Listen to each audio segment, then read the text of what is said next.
Good evening. Okay.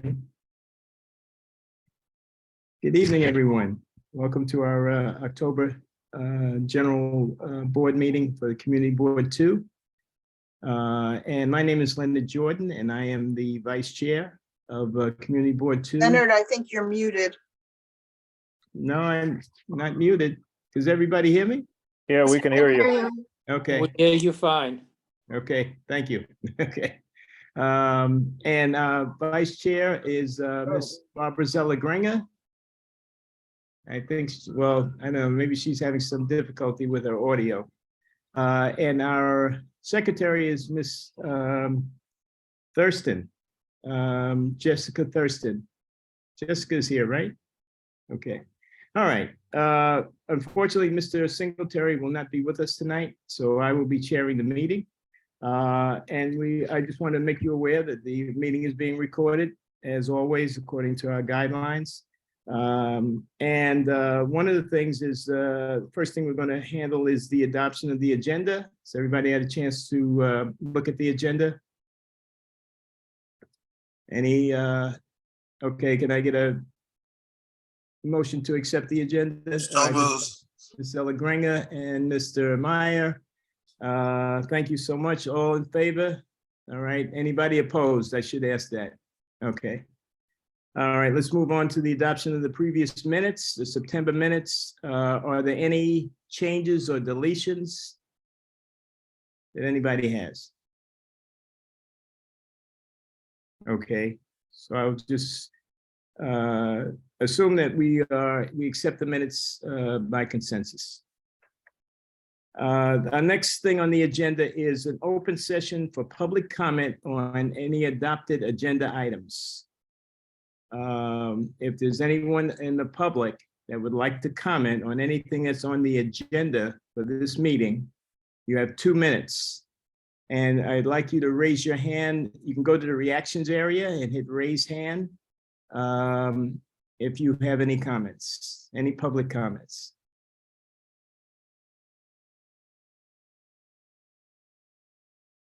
Okay, hearing none. We're going to start off with committee actions. The Health, Environment, and Social Services Committee, Mr. Brandon Smith, Mr. Chair. Mr. Smith. Thank you, Mr. Jordan, and good evening, everybody. We've got a number of agenda items from last week's Health, Environment, and Social Services Committee meeting. We had 10 liquor licenses that were new that we approved. In addition, there's a specific renewal that where there was considerable discussion with the applicant and some conditions on the renewal. So I'm going to discuss the one renewal after I go through each of the new items. And I neglected to mention my co-chair is Nicole McKnight, and Secretary Jessica Thurston. So with that, tonight's first agenda item is 445 Gold, 6 Point Brewery. This item is a restaurant that's going to be located in the basement of the City Point building in the DeKalb Market Hall, where I believe there was a pizza place called maybe Fontina that used to have been located at this location. So as we've heard a number of these different items that are in this market hall over the past couple of years. The basics are it's going to be open 11 a.m. to 9 p.m. Monday through Thursday, 11 a.m. to 10 p.m. Friday and Saturday, 11 a.m. to 8 p.m. on Sunday. There's absolutely no residents anywhere near this place because it's in the basement of the City Point building. We approved this by a margin of 700. The next application that we heard is 38 Henry Street, Noodle Pudding. I'm sure you're familiar with that restaurant if you've been in the Brooklyn Heights area because it's been around for a number of years. Italian restaurant. The basics of the application are simply that the father owns the establishment and is transferring it to his son. The only change is that for Tuesday through Thursday, they're going to stay open until 11 p.m. They do have outdoor seating from the open streets program on the street. But the none of the other hours or any other conditions about the application are changing other than just the 1 hour difference from 10 p.m. to 11 p.m. Friday through Sunday. So the weekend will go till 11 p.m. there now. We voted to approve this application by a margin of 700. The next application is 228 DeKalb Avenue. This is located I want to give the best cross streets I possibly can give, but it's a little confusing from the map. The location was previously called Black Iris, and the basics of the application is it's going to be an American bistro. The hours will be 11 a.m. to midnight Monday through Friday, and 10 a.m. to midnight on Saturday and Sunday. There's going to be outdoor seating that is along the street, and the original closure time for that was given to us as midnight, but after some discussion at the committee deliberations, the outdoor seating was reduced to 11 p.m. 7 days a week. The building's ADA accessible. We approved this by a margin of 502. The next application was located at 188 Front Street. This is in Dumbo, and it's on the corner of Front and Bridge. It's a restaurant that will be going into a new building. It's the LLC is called Nobody Likes Dumbo LLC, which they say is a inside joke. But the actual name of the restaurant is going to be Nobody Told Me. So that's what it will be advertised as. Nobody Told Me. The hours are 11 a.m. to 2 a.m. every day. There is some outdoor seating on the street, which will be until 11 p.m. every day. The building is a completely new building, so they didn't have anybody directly upstairs from them. And they confirmed that they would have a manager on site at all times, and everyone that they've encountered in the building is excited about the new establishment. This motion was approved by a margin of 700. The next application is located in Dumbo at 15 Main Street. 15 Main Street is at the corner of Main and Water. It's kind of a courtyard area that is focused, and this location used to be called Atrium Dumbo, which is a restaurant that has recently closed. The new restaurant will be called Jess Goldfarb TBD. So it sounds like they're working on the name. It's going to be 5 p.m. to midnight on Monday through Wednesday, 5 p.m. to 2 a.m. Thursday, 4 p.m. to 2 a.m. Friday, 12 p.m. to 2 a.m. Saturday, and 12 to 12, noon to midnight on Sunday. They are going to have outdoor seating for this location. The outdoor seating closes at 10 p.m. except on Sunday when it closes at 9 p.m. The outdoor seating is in the courtyard. The location is going to have private events. We had some discussion with about their outreach to the neighbors. They hadn't done any outreach at the time of the meeting. So upon discussing this, and there was nobody at the meeting who expressed objection to the liquor license, what we said is that we would approve this, and we did approve it by a margin of 700, but with the condition that the applicant submit 3 letters of support to the board office by 10 a.m. this morning from folks in the building. And upon communication with the board office, the applicant did do that, so they fulfilled the condition. So with that, the motion was passed with a margin 7-0-0. The next application was 1057 Fulton Street. 1057 Fulton Street is on the corner of Fulton and Irving Place. The other cross street would be Classen Avenue. The idea for this Bati Ethiopian kitchen is exactly what you might expect. It's going to be Ethiopian food.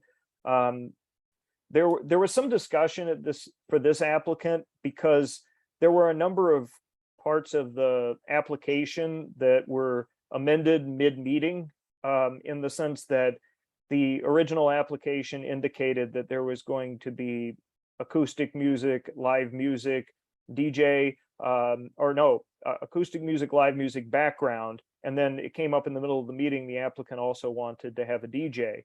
The idea for these specific kinds of music is going to be to celebrate traditional Ethiopian holidays at different points during the year. And the applicant seemed very interested in getting engaged with the local community. The hours are going to be 4 p.m. to midnight, 7 days a week. The outdoor seating is going to be 4 p.m. to 11 p.m., 7 days a week. The outdoor seating will be on the Irving Street side of the establishment. Similar story here as the last application. When we asked about what kind of engagement had occurred with the neighbors, there hadn't been any engagement with the neighbors. We had some discussion about having the applicant come back, but ultimately we decided to follow the course of the last application, have the applicant contact the neighbors and provide letters of support by 10 a.m. this morning. So the applicant fulfilled this condition, went out and got the letters of support, which were provided to the board office this morning. And there was no person who indicated any opposition or members of the community who were concerned about this application. So it was approved by a margin of 7-0-0. Moving on to the beer and wine. The first beer and wine that we heard from was Mighty Quinn's Barbecue, which is going to be located at 1 Borough. This is a traditional slow smoked barbecue restaurant. There will be no outdoor seating or live music. It's going to go from 11 a.m. to midnight, 7 days a week, only background music. And we approved this application by a margin of 7-0-0. The next beer and wine application we heard from is called Taqueria Al Pastor. And you might, if you pay close attention to our committee meetings, you'll know that we recently approved this application and it was back again. It was about several months ago we approved it and they're coming back. They basically had some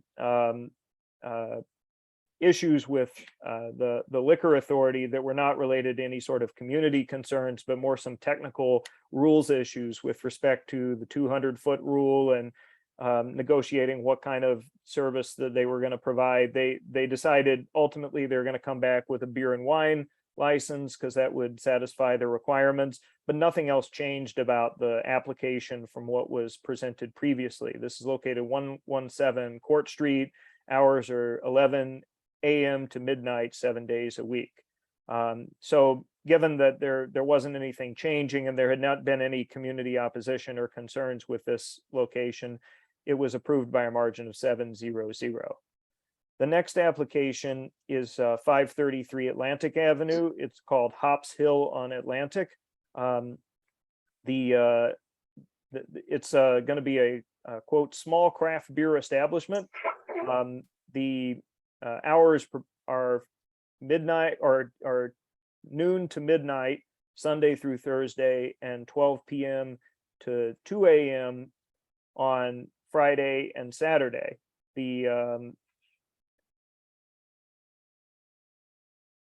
want to make sure I make the right statement about outdoor seating. Outdoor seating will be until 9 p.m. at this location. And the board office had received 4 detailed and specific letters of support from neighbors about this location. Upon our discussion, the committee voted to approve by a margin of 7-0-0. The next application we heard from was 128 Montague, Thong Thai Corp. As you might suspect, this is a Thai restaurant. It's going to be from 11:30 a.m. to 9:30 p.m. on Monday through Saturday, and 11:30 a.m. to 8:30 p.m. on Sunday.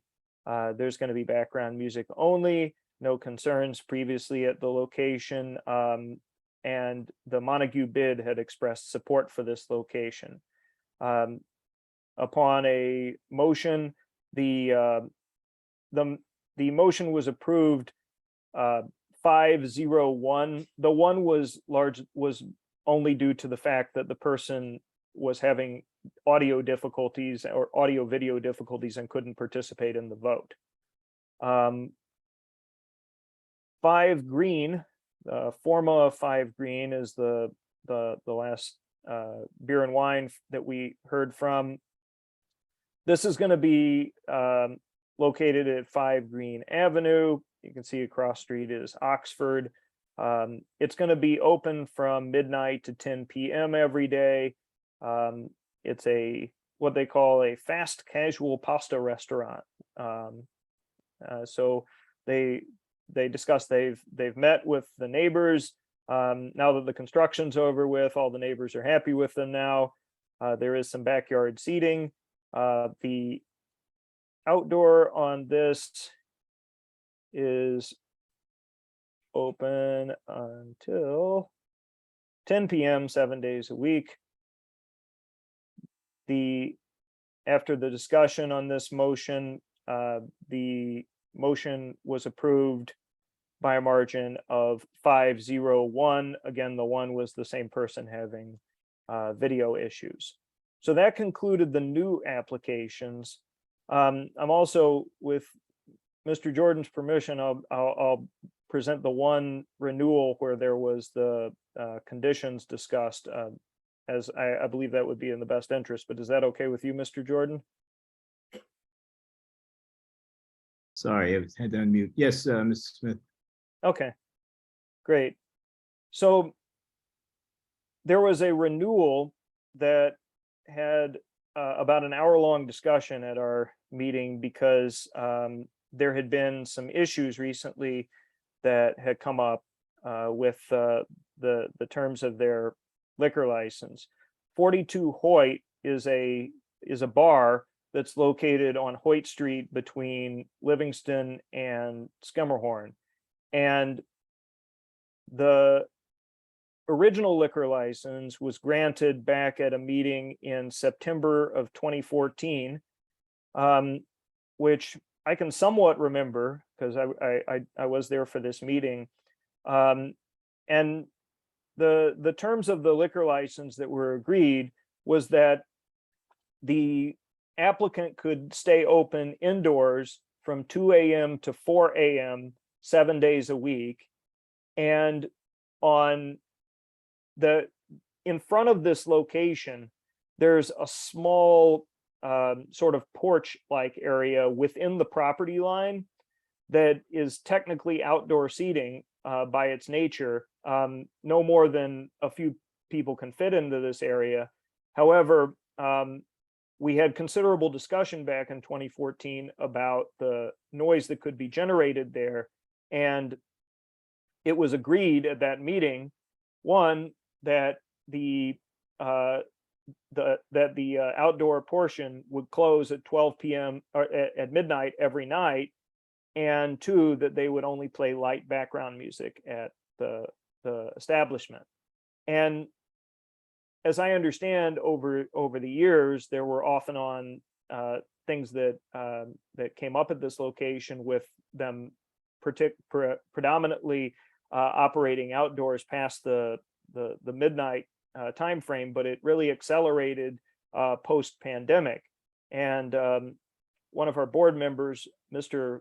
Bill Flanoy, brought to our attention that there were a number of occasions occurring at this location, because he lives upstairs from the establishment, where the applicant was operating outdoors after hours, creating noise, serving as late as 2-3 a.m. in the morning, even though the terms we had agreed was clearly midnight for the closing. In the most recent years, the board office has made attempts to reach out to the location leading up to our meeting without considerable success. And there was even an attempt to engage in mediation between the establishment with Mr. Flanoy, which the initial attempt to do this was declined by the establishment to engage.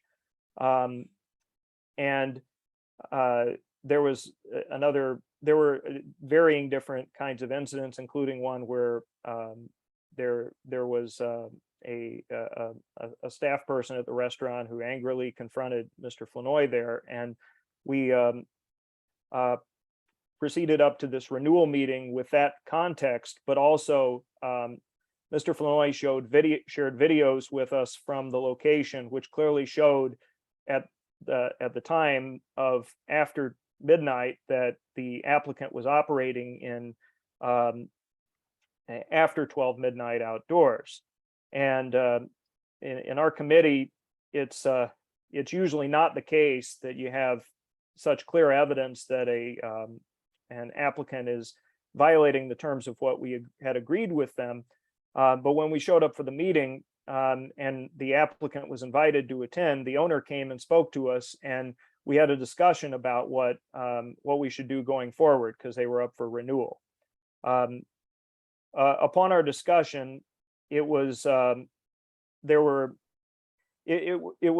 not extremely clear it was clear that the applicant's point of view was that there really didn't seem to be a dispute that the terms of the liquor license had been violated. That he didn't seem to dispute that they were actually operating after midnight outdoors. And I feel our committee didn't get a complete sense that the applicant necessarily possessed the degree of contriteness about this that the few other occasions where we've had similar circumstances apply have existed. And there was also some initial reluctance at the meeting to discussing the prospect of mediation on the part of the applicant. But as the meeting progressed, we had a long discussion about what hours should apply going forward, considering the background 4 a.m. indoors, midnight outdoors, the way that other establishments in the neighborhood operate. Now, keeping in mind, this is a bar. Down the street from there is the Grand Army kind of oyster bar location, which they typically close at midnight and 2 a.m. on weekends, but we know from our committee that they have their liquor license until 4 a.m. And there's also another property called Bijan's, which closes at about 2 a.m. on weekends, and they have their license till and they close around 11 or midnight on weekdays.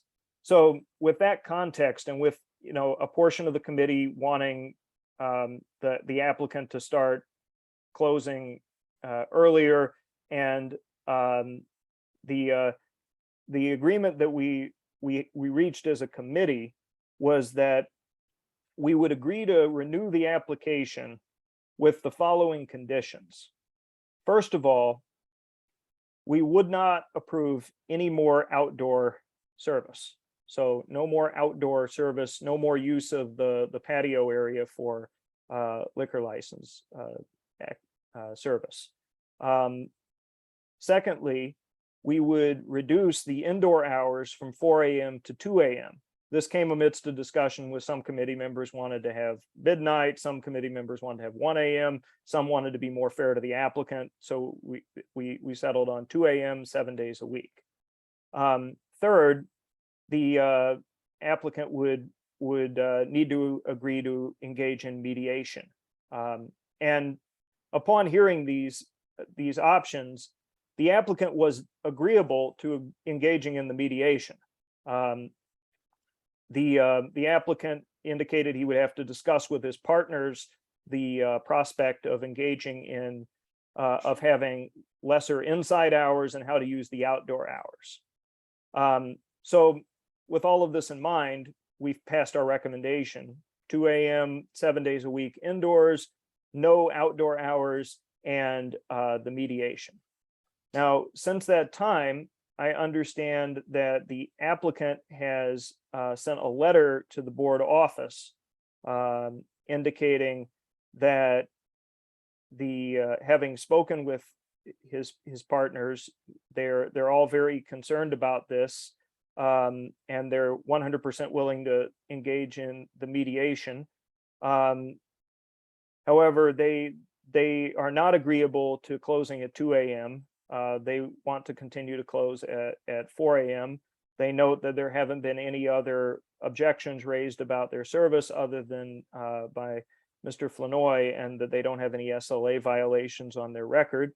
With regard to the outdoor area, the patio, what they're going to do is create a door that fences that area off, so it will technically be indoor seating. So it's sort of a partial agreement with the conclusion of the committee, which was that there should be no more outdoor service. So what I would suggest that we do is, with respect to this renewal application, is present the committee's recommendation, engage in any discussion that we need to, amendments that anyone wants to make, although we don't have to, but whatever anyone wants to make, and then deal with it that way in respect of this application. But I'll turn it back over to you, Mr. Jordan, as to how to handle the proceedings from here. Okay, thank you very much, Mr. Smith. Very in-depth report. So I need a motion from the board to accept the committee's recommendation. So moved. Can I ask a question Second. before we, Okay. Mr. Jordan? We Can I can ask a still, question before the motion? okay, Ezra, go ahead. Brandon, I see the applicant that did not have community input, the board decided to accept 3 letters of support. Isn't that low? Or is that the standard amount that you asked for? Okay, let So me just, wait a minute, Ms. Smith. So Hazard, this is just a motion to accept. All right, we can still have questions afterwards. So that Okay, question. can be sure, addressed no after. problem. Okay, So moved. so Mr. Meyer, and who seconded? Ms. second. Philo? All right, Ms. Philo. Is that how you pronounce it? I'm sorry. Philo, I'm sorry, I have a question. I didn't understand the bit about the door. They're gonna put a Well, door on yeah, the, we're gonna have a discussion after this. We just have to put it on the floor for discussion. We're getting a okay. motion to Sorry. accept. Okay, no problem. All right, who seconded? All right, Ms. Flybush. All right, thank you so much. All in favor? Nobody. No, we have opposed? to have discussion. Okay, no. Discussion I'm first. just saying, we're going to have the discussion, folks. All right, I'm just. All right, we have the motion on the floor. Now it's for discussion. Ms. Zellner-Granger. Thank you. I had a couple of questions. First, maybe I missed something. What is the purpose of the mediation? Well, typically parties engage in mediation when there are people who have an ongoing relationship with each other. In this case, there Right, are I know that. neighbors. And in the experience that Mr. Flanoy and this establishment have had, there have been a number of different occurrences where parties have disagreed over different things, ranging from the way the establishment is operating to different I was confrontations just that have wondering occurred in the who this restaurant. Yeah. mediation is with. Is it with Mr. Noy in the restaurant and Correct, others yeah. similar to him? Oh, Yeah. okay. Just wanted to know that. And I also had a question on this designation. I wanted to find out the two people who abstained, why they abstained? I'm sorry, which application are you referring to? I couldn't hear you. Destination Moon. Destination Moon. The two people who abstained did not state why they abstained. Okay. Thank you. Okay, thank you. Miss Philo. Philo, thank you. Philo. I just didn't understand the bit about the door. They said they're gonna put a door, but I didn't understand where will the door be? From the picture, I didn't understand, like the door's gonna be on public property? I This don't is a good understand. question. I'm glad that you clarified this, Miss Philo. I want to be as precise as I can be, considering that this point about the door was not discussed at the meeting. I have a letter in front of me that explains it to me, and I will read what I have.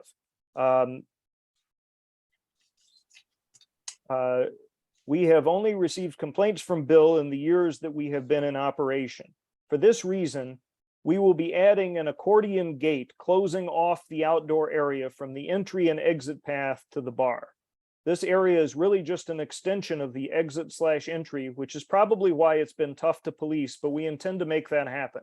That being said, we hope and intend to keep this area open and available to our customers throughout the year, especially because it serves as a holding area for folks with strollers and kids that don't want them inside a bar, but want to enjoy a beer or refreshing drink on the way home or when they are out and about in the neighborhood that now has a tiny amount of infrastructure to support all the folks moving to the area still in flux. We will lock the gate on the outdoor area at midnight. And just like one or two of the board members mentioned at the meeting, we expect that to make a huge difference in street level noise, and we intend to keep our operating hours indoor the same as always. That's the extent of the information I have about the door. Thank you. And just to amend my prior statement, because I want to be clear about it, it seems like they're planning to lock it up at midnight and leave it open for the other times, just from my reading of it, but I'm, going based on what I can read.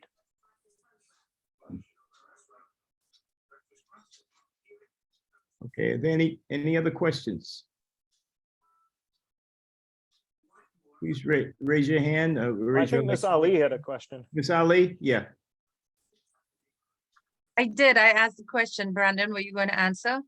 Yes, the thing is that you asked a question about the 3 letters of support, and Right. my question to you is, were you asking about Bati Ethiopian Kitchen or about Jess Goldfarb? Because we did that for both of those locations. Yes, for both of them, because I Okay. thought 3 was rather low, and you have the same 3 letters for both establishments.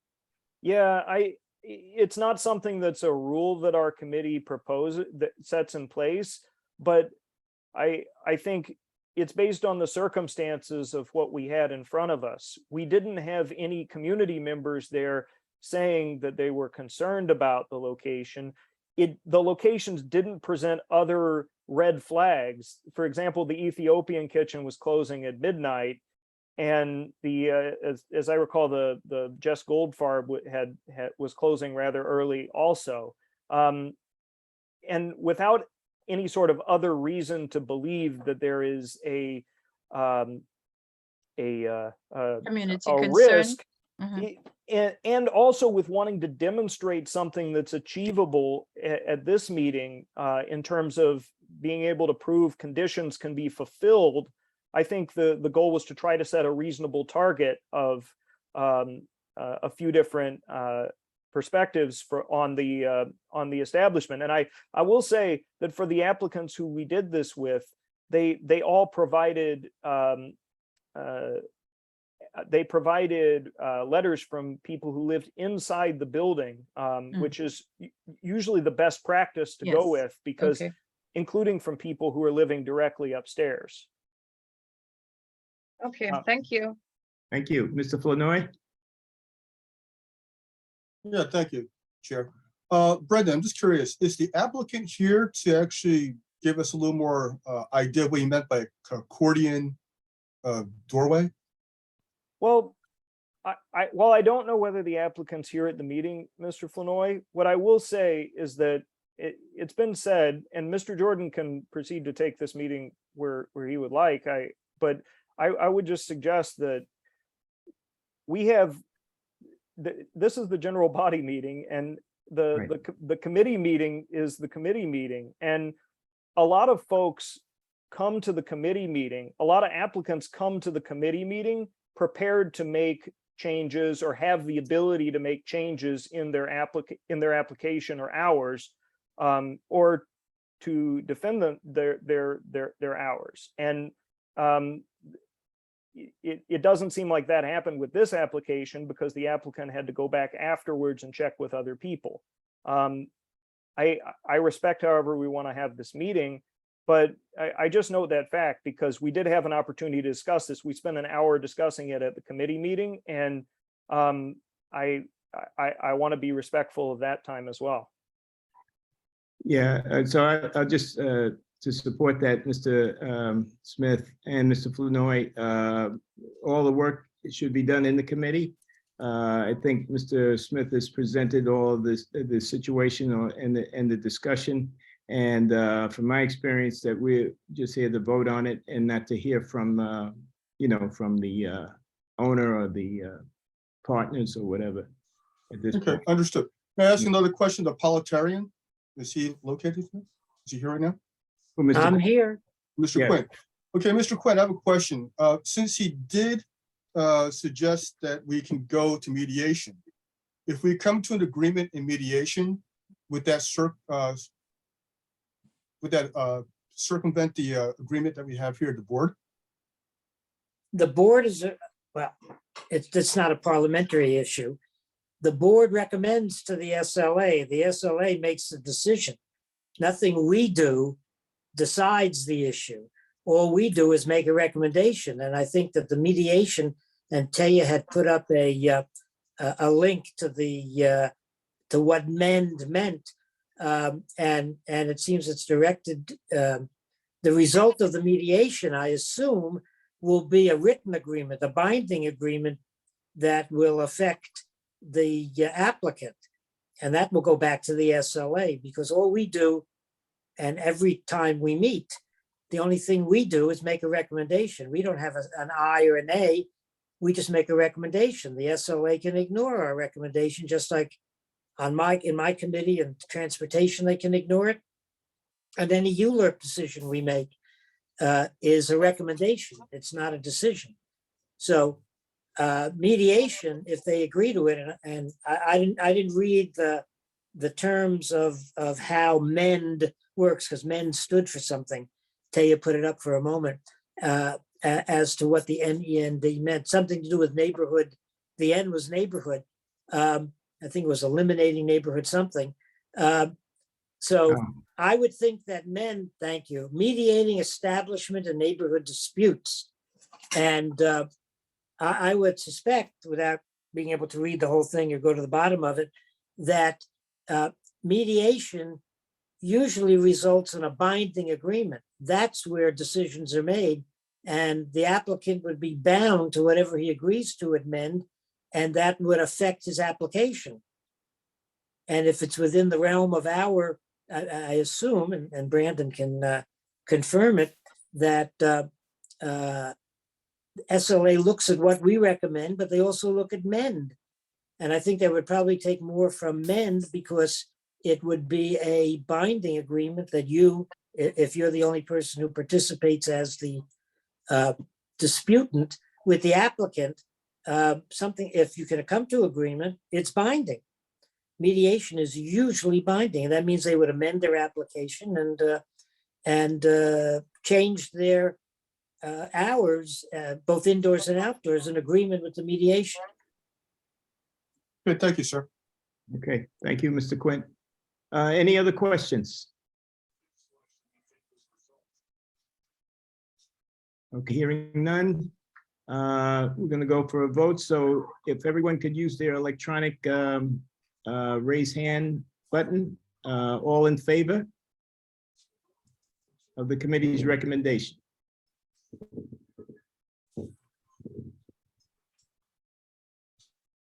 Please hold.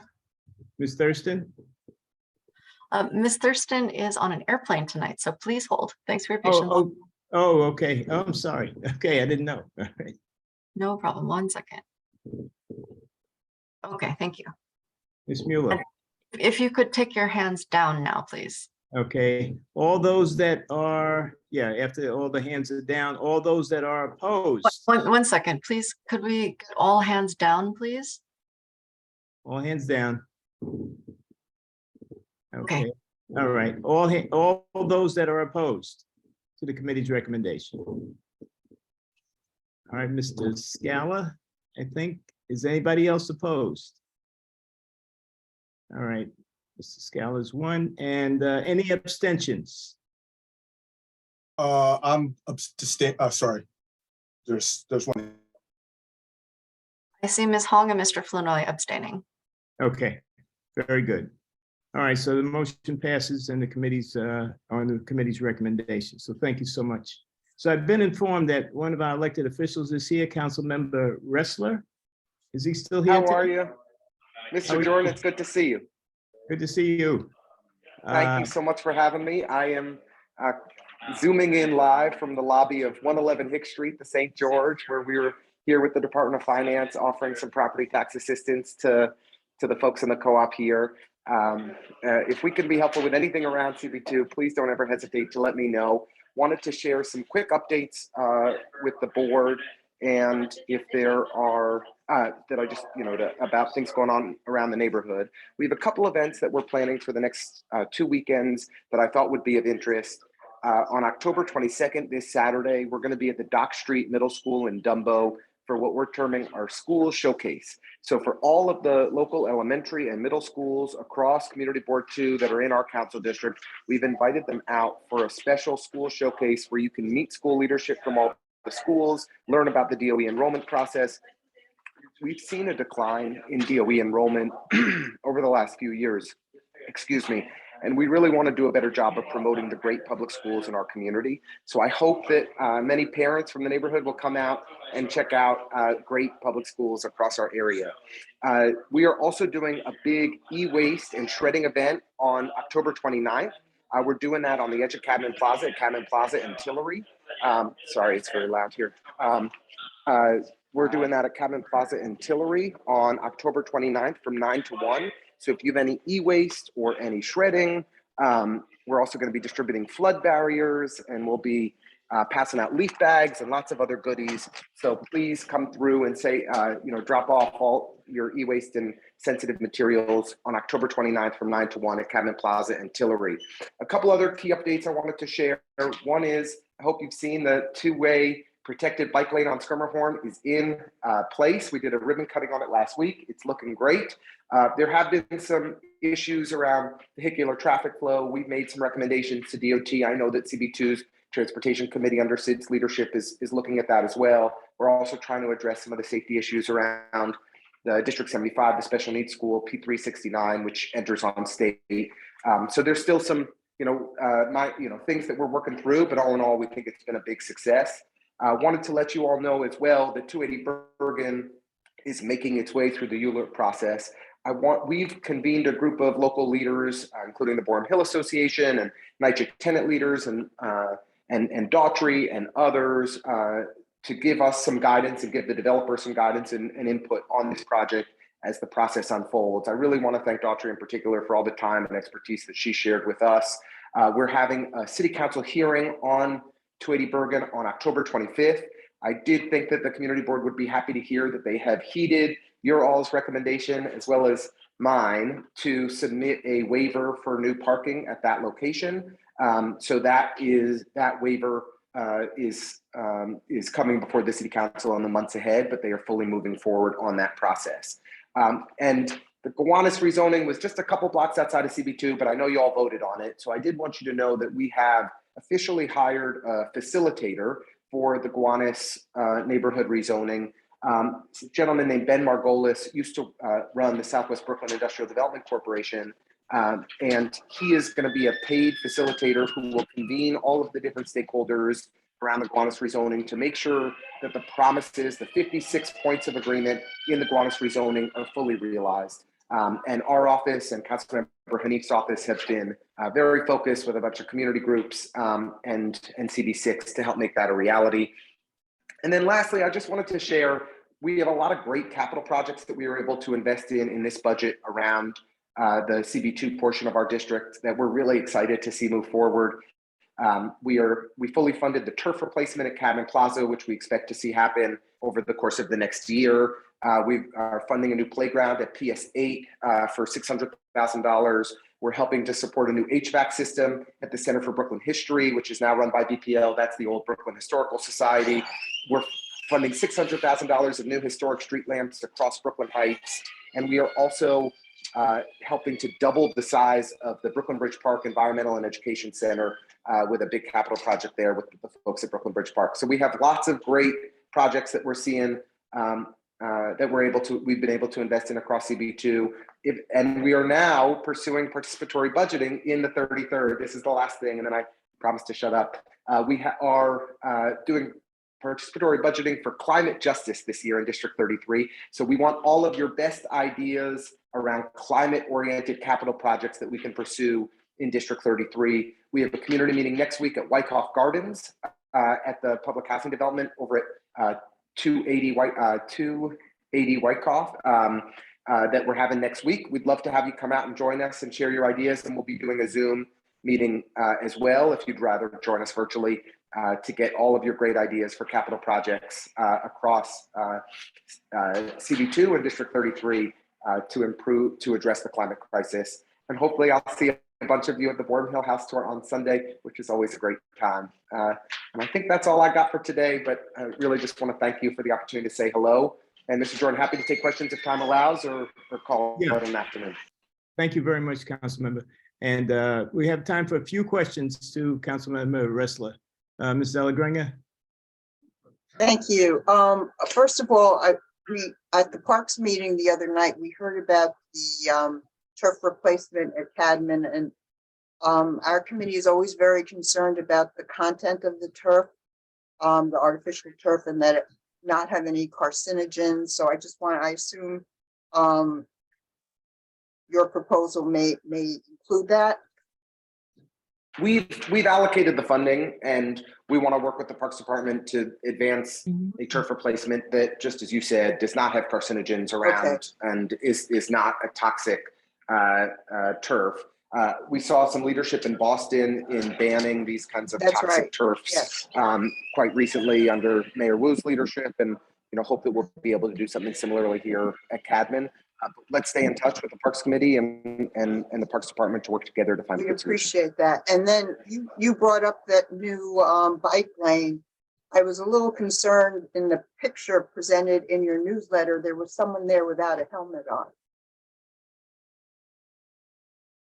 I don't know who you might be referring to, but I will try to wear a helmet more frequently. Thank you. Thank you.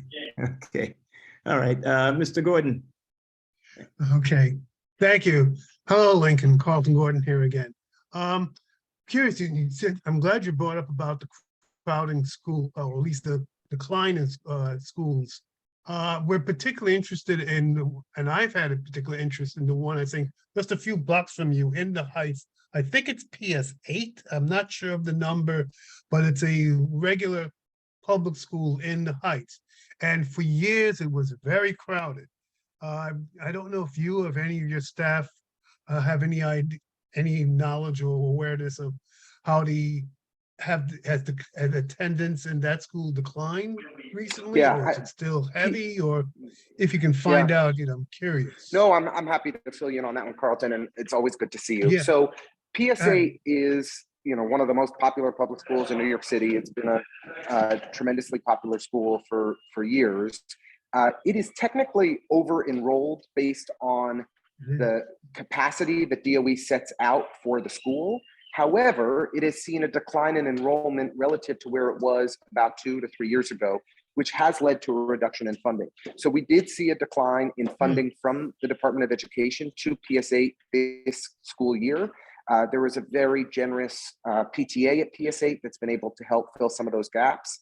But most of our public schools across New York City have not been in a similar position. So, we're committed to try to make sure that each and every one of our public schools is fully funded. And we've got a budget modification coming up in November And my top priority in that process is to see more funding go to our neighborhood public schools. Thanks, Lincoln. Okay, thank you. Thank you. Mr. Flournoy and Ms. Karstoffen will be our last question. Okay, thank you, Chair. Lincoln, how you doing? Good to see you, Bill. Good to see you too, sir. I love the bike lanes on Schermerhorn, but I want to talk to you about the open streets between Livingston and Schermerhorn on Hoyt. One of the problems that's occurring is there's no parking for individuals who are actually doing any type of drop off of supplies or anything to the stores in the area. Trucks have no place to park. And what's happening is they're blocking traffic, and we're having a lot of noise, people, leaning on their horns and yelling and screaming. Can we take another look at that to see if we can arrange for some parking so that people can drop off supplies to the stores along Hoyt Street? I think that's a really important suggestion, Bill. My recollection of the Hoyt Street open street is that it's on Friday afternoons and Saturdays. So I think it's a limited time during the week, but it is important for deliveries to be able to happen while the open street is in effect. What we've seen work successfully in some places is that trucks park perpendicular to the barricades and then bring their goods in from there. So we can reach out to the Atlantic Avenue bid and the LDC and work with some of the businesses along Hoyt to try to mitigate some of the impacts that we've had there. It seems like the restaurants, have spread their tables out along Hoyt Street. They're often very full when I go by, and it seems like people are enjoying the open street, but that doesn't, want to make sure that we're addressing the delivery issues that may have come about. And so happy to work with you and the community board and the local business groups to try to mitigate those issues. I'm a big fan of the commercial loading zones, and I'm not sure that it's fits here or not, but I do think that more commercial loading zones have dedicated street space for trucks to do deliveries is a very helpful thing for mitigating congestion. Great, thank you. I'll talk to you. Thank you. Okay. Sounds good. Thank you. Ms. Karstoffen? Thank you, Mr. Jordan. Just quickly, Lincoln, great to see you as always. I agree with you wholeheartedly about the bike lanes on Schermerhorn, but I have observed a couple of complications from that. One is that the bike lanes dump the riders in a cacophony of a tangled knot of traffic jam, which is the intersection of Schermerhorn, 3rd Avenue, and Flatbush. And I'm wondering if you know of any plans by DOT to mitigate that. It also sort of speaks adjacently to the BQE traffic coming down 3rd Avenue. And then my second part of that question is just in regards to violations. I've seen a number of cars come into the bike lane to get into the second part of that traffic jam, which is the entrance, to get on either through or onto Flatbush Avenue. They literally go around the barricades and they go into the bike lanes and they travel and then they turn back in. So I'm just wondering if you have any comments about either one of those two things, because although it's a great addition to the neighborhood, there are some dangers associated with that change. Thank you, Dr. I really appreciate that question. I'm sorry that I keep trying to move around to get to the quiet places in the lobby of this building where we're doing an outreach event. So I'm sorry about that. So the good news I would say is that the DOT has previously allocated about $15 million to redesign and improve safety along Flatbush Avenue from Atlantic Terminal all the way down towards Schermerhorn. And I have been pushing and pushing because we've had so many street safety issues around those blocks. As you know well, you live right there. We've had so many street safety issues around those blocks. I've been really wanting to see them get that money out the door. We did get an email from them in the last week or so that they want to begin community engagement. And I'm hopeful that that process will help us improve the intersection around Schermerhorn and 3rd and Flatbush, which really is a problem, as you've identified. So I think that may be an opportunity for us to do it. The reality here is that we need a network of protected bike lanes across New York City, and we're still working piecemeal, far too piecemeal, in my opinion. But I think that Schermerhorn is a good foundation in downtown Brooklyn, and we've got a lot of work to do around it. And I'm hoping that this Flatbush Capital project will be a real opportunity for us to make some improvements there.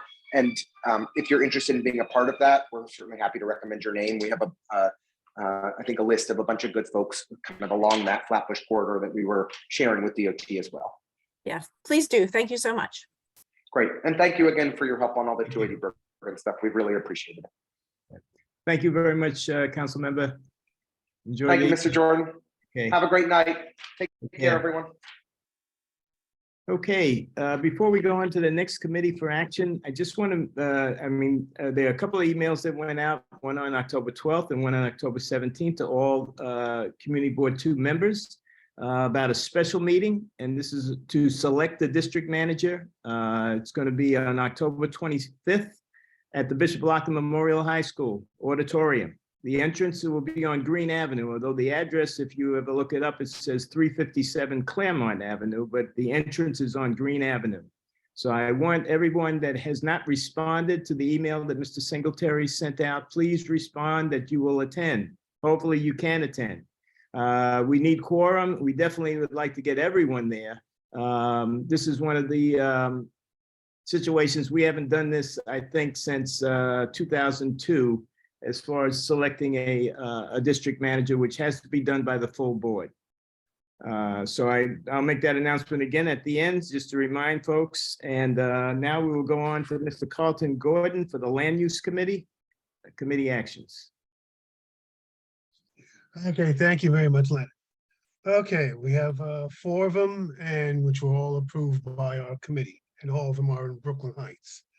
The first one is 170 Geralman Street, which is also known as the Packer Collegiate Institute. Now, they came to us in 2019 for some extensive work that they were going to do, and we in the board did approve it. After the hitting of the big pandemic, people at Packer had some second thoughts, and they decided they would like to, they resubmitted their application, sort of modifying what they're looking for. Basically, what they wanted to do was to provide, let's say, open spaces for the lower grades which are existing on the lower level. And they'll also have a waterproof, I will say, or climate safe, or at least, away from the rain, so that young people can go in the classes who are on the lower level, that they'll be able to transmit back and forth. There'll still be some work that'll be done to open up that area so that the lights there'll be natural light that's going to go down into those classrooms and those spaces, so that they can, get some natural light in there. Basically, it's a work that's going to be done to open up and make connections throughout the campus, so to speak. And we liked a lot of it, and we approved it 9-0-0. Brooklyn Heights Association was, they didn't oppose it. Well, they felt that the designs, they had some, not really against the design. They wanted to see something, I guess, a little bit more, interesting, but everybody else approved it 9-0-0. The next one is 9 Willow Place, which is also in Brooklyn Heights. And we also approved that one 9-0-0. It's basically work that's being done for some of the windows and also doors on some of the floors around the exteriors of the building. There'll be new work that'll be done to provide new wooden entrances, new doors, and new window sills throughout. And we liked it and approved it 9-0-0. The next one is 2 Grace Court Alley.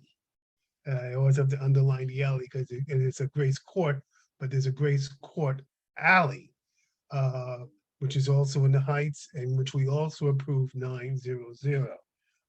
Grace Court Alley itself is this wonderful what they won't call it private, but it's like a nice little block, so to speak, or a little bit of a block of small houses in which you can just sort of enter into. It looks almost like a film set, but it's for real. And what they want to do is to add to Grace Court Alley to put up a additional rooftop up, above it, an extra floor, say, and also do some work in the basement level as well. So they would extend their basement area. Now, all the houses around that area are very, very tight. It's a very tight, physically tight knit area. And we did receive like 3 or 4 letters from neighbors who were concerned that while they were welcoming the new owner, they were concerned that it would affect their properties. We had good conversations with the architects, and some of the people who did send us letters of concern also partook in the meeting as well. And they felt, satisfied that the work that's going to be done will not affect them and as anything that will, go towards their property, that the owner and architect will be in consultation with the neighboring owners so that nothing is going bad will happen.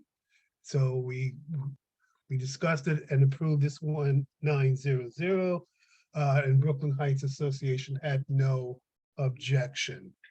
And the last one is 205 Hicks Street, which actually is an AKA over on Montague Street, and that's let's double check that. Yes, it's 89 to 93 Montague Street, even though the official house number is 205. The principal house number is 205 Hicks Street, also in Brooklyn Heights. Now, the work that's being done is actually on the Montague Street side of the building, as opposed to the principal house number on Hicks Street. Basically, on the one on Montague Street, you have some storefronts, and one of the storefronts is the nail salon. Now, the work that was done at the entrance at the nail salon, they did some work on fashioning the doors and I guess entranceway to the nail salon. The owner received a violation from the Landmarks Preservation Commission, and what they did is they made a change in the I would say the layout of the entrance so that it would be in compliance with the Landmarks Preservation Commission. And we approved that 1900.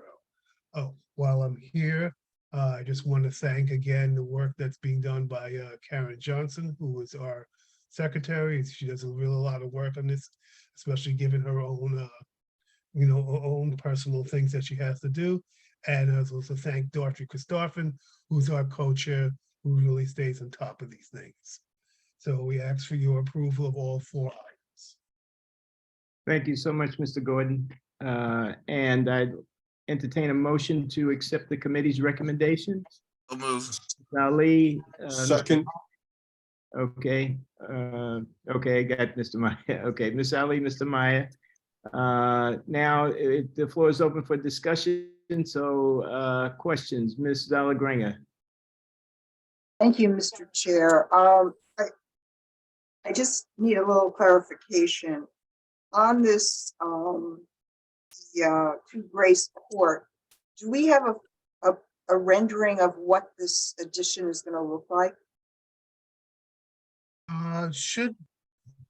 Well, I don't know if Taya has it in our record or not. But we like to, yeah, we did see that's hold on, all right, that's. I mean, because Yes, these I mean, are. it wasn't too big, yeah.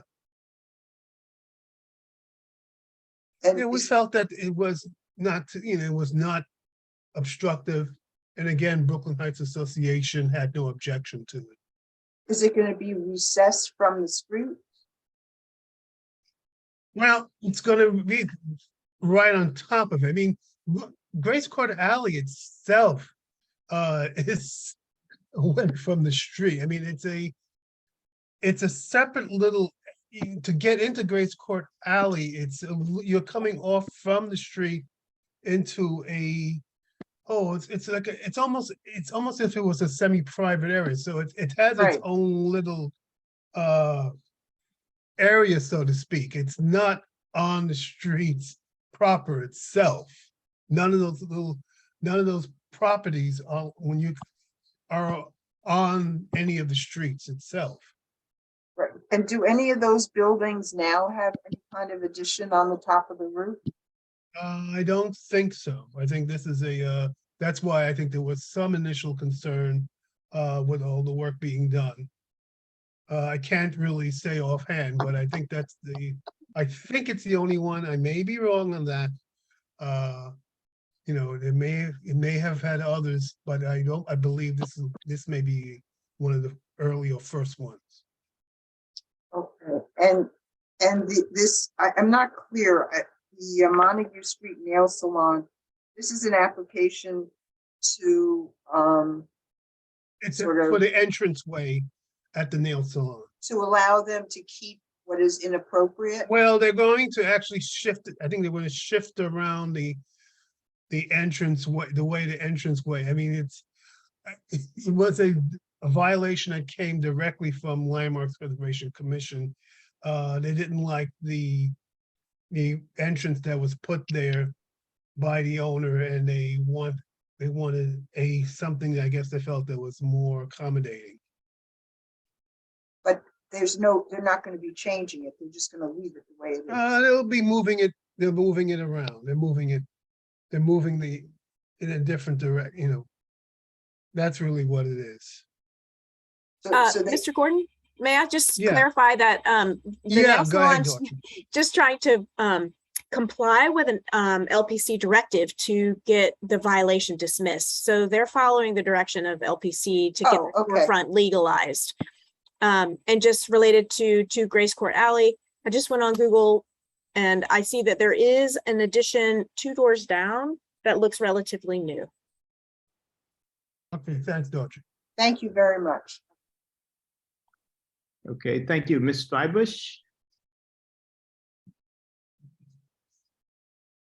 Okay. Yes, Darren? Hi, Oh, thank you.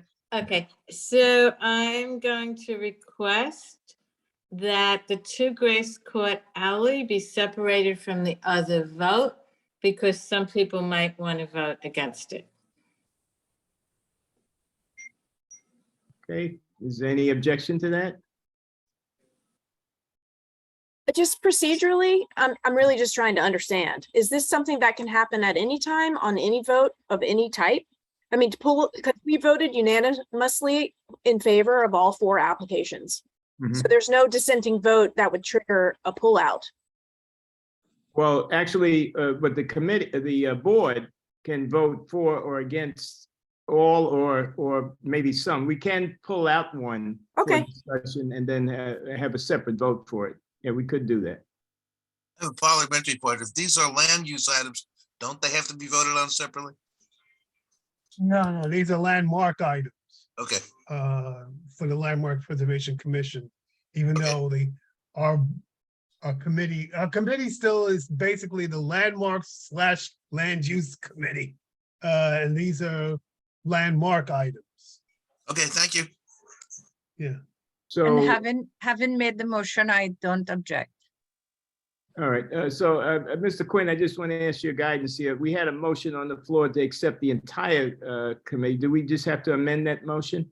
Well, I think Betty's motion, Betty effectively asked for an amendment and Hazra, as the mover, agreed to it. So Okay, great. Okay. a vote on 3, then a vote on this, 2 Grace Court Alley. Okay. All right. So, folks, we have the vote will any There's other? another question. There's another Okay. question. Okay, Ms. Williams. Yeah, if I recall, there was a comment about whether or not the structure could be seen from the street, and the answer was no. Additionally, if people want to remove the 2 Grace Court or any others, is there any reason that there wouldn't be a discussion as to what the objections are? Well, what we'll do is, by separating it out, we'll vote on the 3 other options and then have a separate vote on the Grace Court Alley. So we still have some dialogue. You still have a chance for discussion on that. the Grace Okay, Court. Okay. thank you. Ms. Christopher. Thank you so much. I just want to clarify, I'm always reminding myself, and I think we're always reminding each other in our committee, that this is a landmarks issue and nothing else. Okay. Correct. Okay, any other questions? Okay, so the first thing that we're going to vote on is 170 Jeralaman Street, 9 Willow Place, and 205 Hicks Street for the committee recommendations on that. All in favor? Just please raise your hand, or raise your electronic hand would be easier for Taya to count them. Thank you. Give me one moment.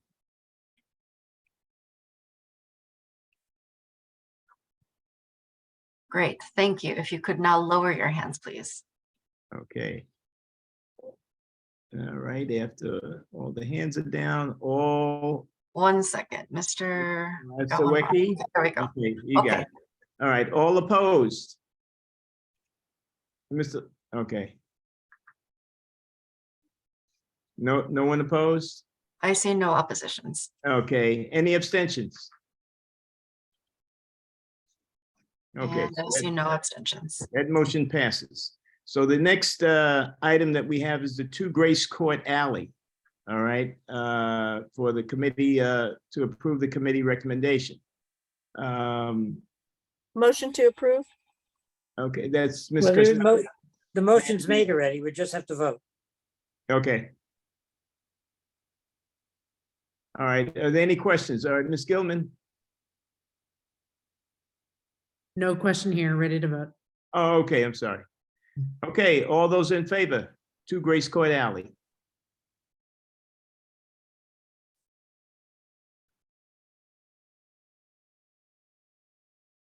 Please hold. Okay. Okay. And you can bring your hands down.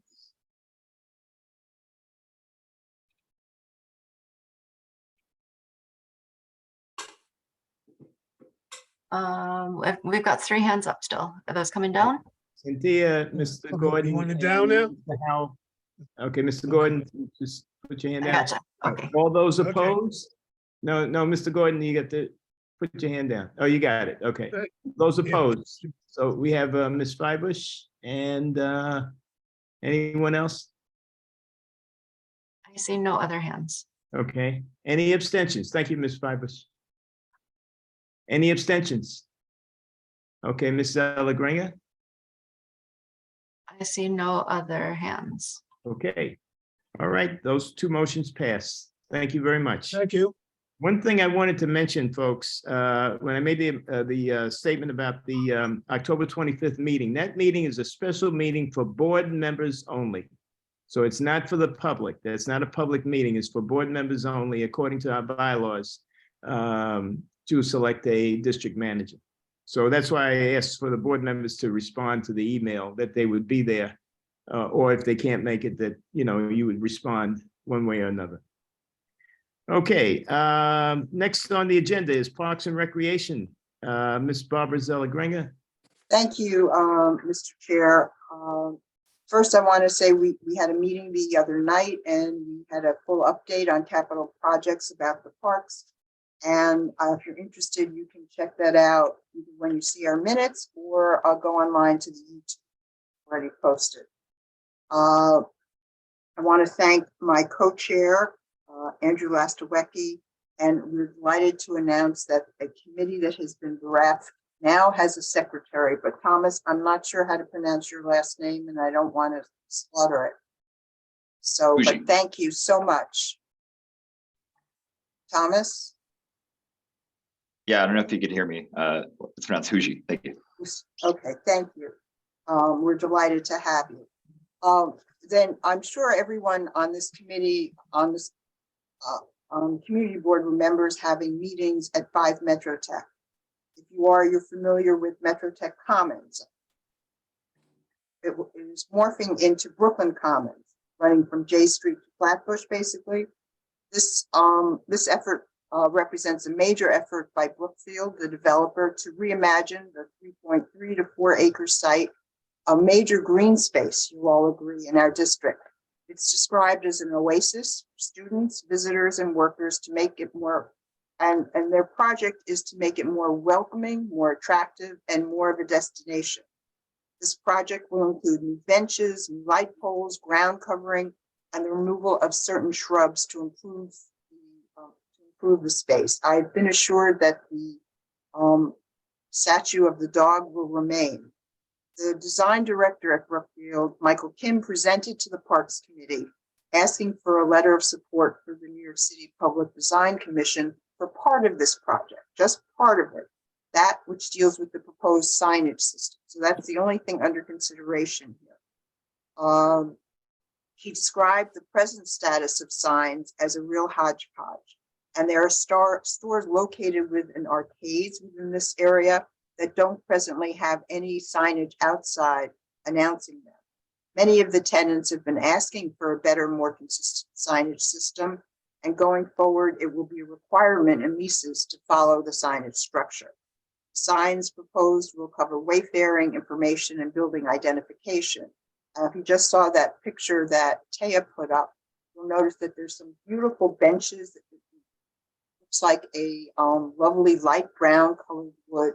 And on the bottom of the benches is signage, proposed signage, which would be dark gray to black, words, lettering being the street. That's here, if you can see it. It's going to be very attractive. At any rate, some of the the color scheme for the signs is black with white lettering. Some of the signs on the buildings cut out so that you can see the material of the building underneath. As I mentioned, the benches, so that the black and white signs will complement the wood. There'll be and signs underneath those benches identifying the streets. Directional signage will be in wood to complement other design details. As to store signs, there will need to be a prescribed size, but tenants will have discretion as to what goes into the sign. So, for example, if they want to include their company logo, there will be street signs on the corners of the buildings. There will be information kiosks called welcome monoliths, which will have a variety of information, and it will include some digital monoliths that will be addressed to changing events. And I was assured that all the signs and design elements were ADA compliant. Vote to approve this was unanimous, 13-0-0, and it was delightful to have 13 people on our committee now. We're very grateful for that, and they all supported the provision of a letter of support. Okay, thank you very much, Ms. Delagrange. I will entertain a motion to accept the committee's recommendation. Move to approve. Mr. Second. Gordon, Ms. Freibush. Okay. Any discussion? No Just to question. say it's a great idea. Okay. I just said, I just wanted to make one observation, I guess. Or maybe it is a question. So I noticed that they started the work already, though. Oh, they did. Oh, yeah. This project is, they're probably not working on the signs. It's a major project, a $50 million project.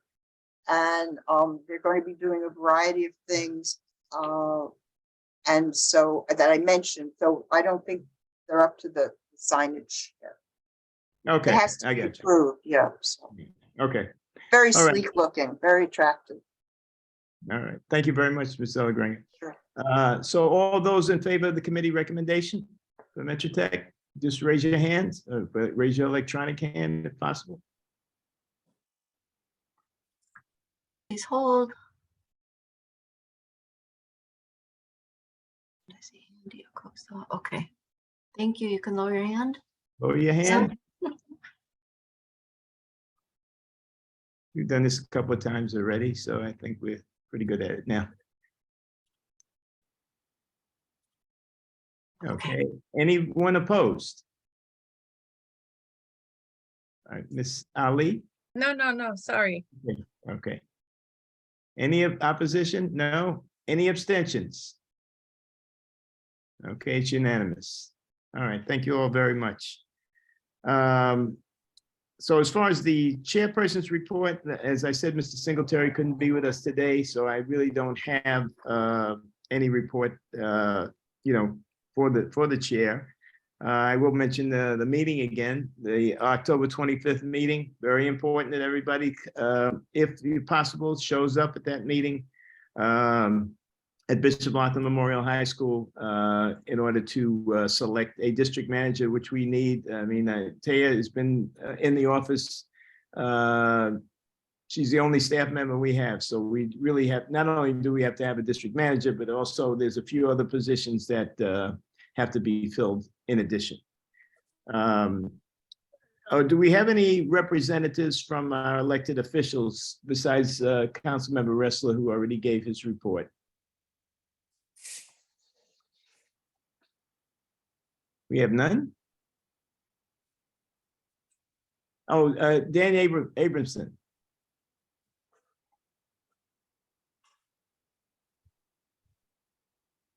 Okay, we'll take Mr. Abramson first. Could you unmute?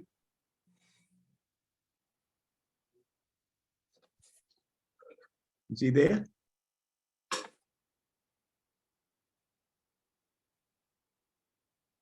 Okay, we'll maybe get him after. We have Andrew Wright representing Councilmember Hudson. Hey folks, apologies. I vastly underestimated how long it would take me to get home, so I'm outside. But first of all, I'd like to remind folks, I know Councilmember Restler flagged this already, but PB is underway for, of course, District 33 for Councilmember Restler, but also District 35 for Councilmember Hudson. So anyone, if you have any ideas at all for any capital improvements, and just a refresher, to qualify, a project has to, 1, cost more than $50,000, 2, have a usable lifespan of at least 5 years, or 3 years if it's technology for schools. And then also a note that any projects need to be fully funded before they're actually going to be installed. And any capital project, it's anything, physical infrastructure. So we're talking about playgrounds, basketball hoops, air conditioning for schools, things like that. And it's eligible only for city-owned sites. So libraries, schools, night shift facilities, things like that. And so if you have an idea, you can submit it on the ideas map. I believe it's ideas.pbnyc.gov. I can double check and put it in the chat later. But make sure to send your ideas by October 31st. The idea maps is going to close then. And then after we get all of the ideas on the council end, we'll review them, vet them with the city agencies, and start working on the ballot come vote week in the spring. So that's 1. 2, our office, and I've mentioned this a few times, but our office has weekly housing help. So we have a housing specialist to help with either applying for the lottery, any sort of affordable housing programs on Wednesdays from 12 to 6:30. And then we have a lawyer who comes in the office who can provide legal assistance for housing and other issues on Thursdays. I believe he's in by appointment only from, I think, 2 to 6:30. So if you'd like to sign up for any of those slots or want more information, you can reach out to our office at District 35 at council.nyc.gov. And then lastly, this will be, Thanksgiving's coming up. I know it's next month, but apparently it's almost November. And so our office on November 19th is going to be hosting at the Prospect Heights Educational Campus down on Classen near Dr. Ronald McNair Park, a resource fair. So we'll be giving away turkeys, all the fixins. We'll have folks from various city agencies, local nonprofits there from 11 a.m. to 2 p.m. On the day of. And so as we get closer, of course, I'm going to send the information over to Taya so that it can be sent out to folks. But I wanted to put it on your radar. It's going to be super exciting. We're really excited for it. Crystal is been talking about it nonstop. So we look forward to that. And I think with that, I will pass it back over to the Okay, thank you, Mr. Wright. Mr. Abramson? Yes, can you hear me now? Yes. Wonderful. Sorry about that. It was working on my phone, wasn't on my computer, but glad to be here with you all. I'll keep it really brief. We've had a busy month and we continue to have heritage events at Borough Hall that you're all welcome to come to. On October 20th, we'll be celebrating with our Polish neighbors, Polish Heritage. I'll put a link in the chat so that you guys can keep track of future events after that. We also have constituent walk-ins at Brooklyn Borough Hall every Wednesday from 9 a.m. to 3 p.m. For any constituents who need assistance. So I'll put my contact info in the chat if anyone needs personal assistance from myself for anything. And we look forward to seeing you at Borough Hall for Polish Heritage or any of the other events that are coming up. So thank you very much. Thank you. Stacey Johnson representing Senator Kavanagh. Yeah, hi, thanks. One thing I just wanted to say is that you, as many of you know, we will be switching because of the district lines come January. So there's only a few more months of me being your representative, here. And I wanted to just encourage people to reach out if there are any issues that you've worked with our office in the past. I've been here for like 7 months, so even before with Greer or anybody else from our office, because I do want to try to meet with the new electeds that will be taking over. So we just want to make sure nothing falls through the cracks. So I just want to encourage you to reach out. I'll put my information in the chat. So if there's anything you want to make sure that doesn't get lost in the exchange, just reach out and we'll just make sure that gets passed along. We are having a flu shot. It's in Manhattan and it's at Smith Houses right under the bridge on Thursday, November 3rd from 12 noon to 4. It's right under the Brooklyn Bridge and it's not far from our offices. And then I just wanted to remind people about the BQE visioning sessions. We've been going to those meetings and there are some additional meetings coming up in December that are for the central portion of the BQE. So those are December 13th and December 15th. So the ones in October already passed, but there are 2 more that will come up in December. And then in November on the 3rd, 7th, and 10th, there are some meetings for like the north and south sections. So I just wanted to put those on your radar. But that's about it for me, and I'll put my info in the chat. Okay, thank you very much, Ms. Johnson. Ms. Allison Mingus representing Assemblymember Simon. Good evening, everyone. I just have a couple of things. Our office is hosting a mammogram van on Friday, November 18th. We still have lots of appointments available. I'll put the info in the chat, but you do have to, it's free, but you do have to have an appointment. So we're asking people to call or email us to set that up.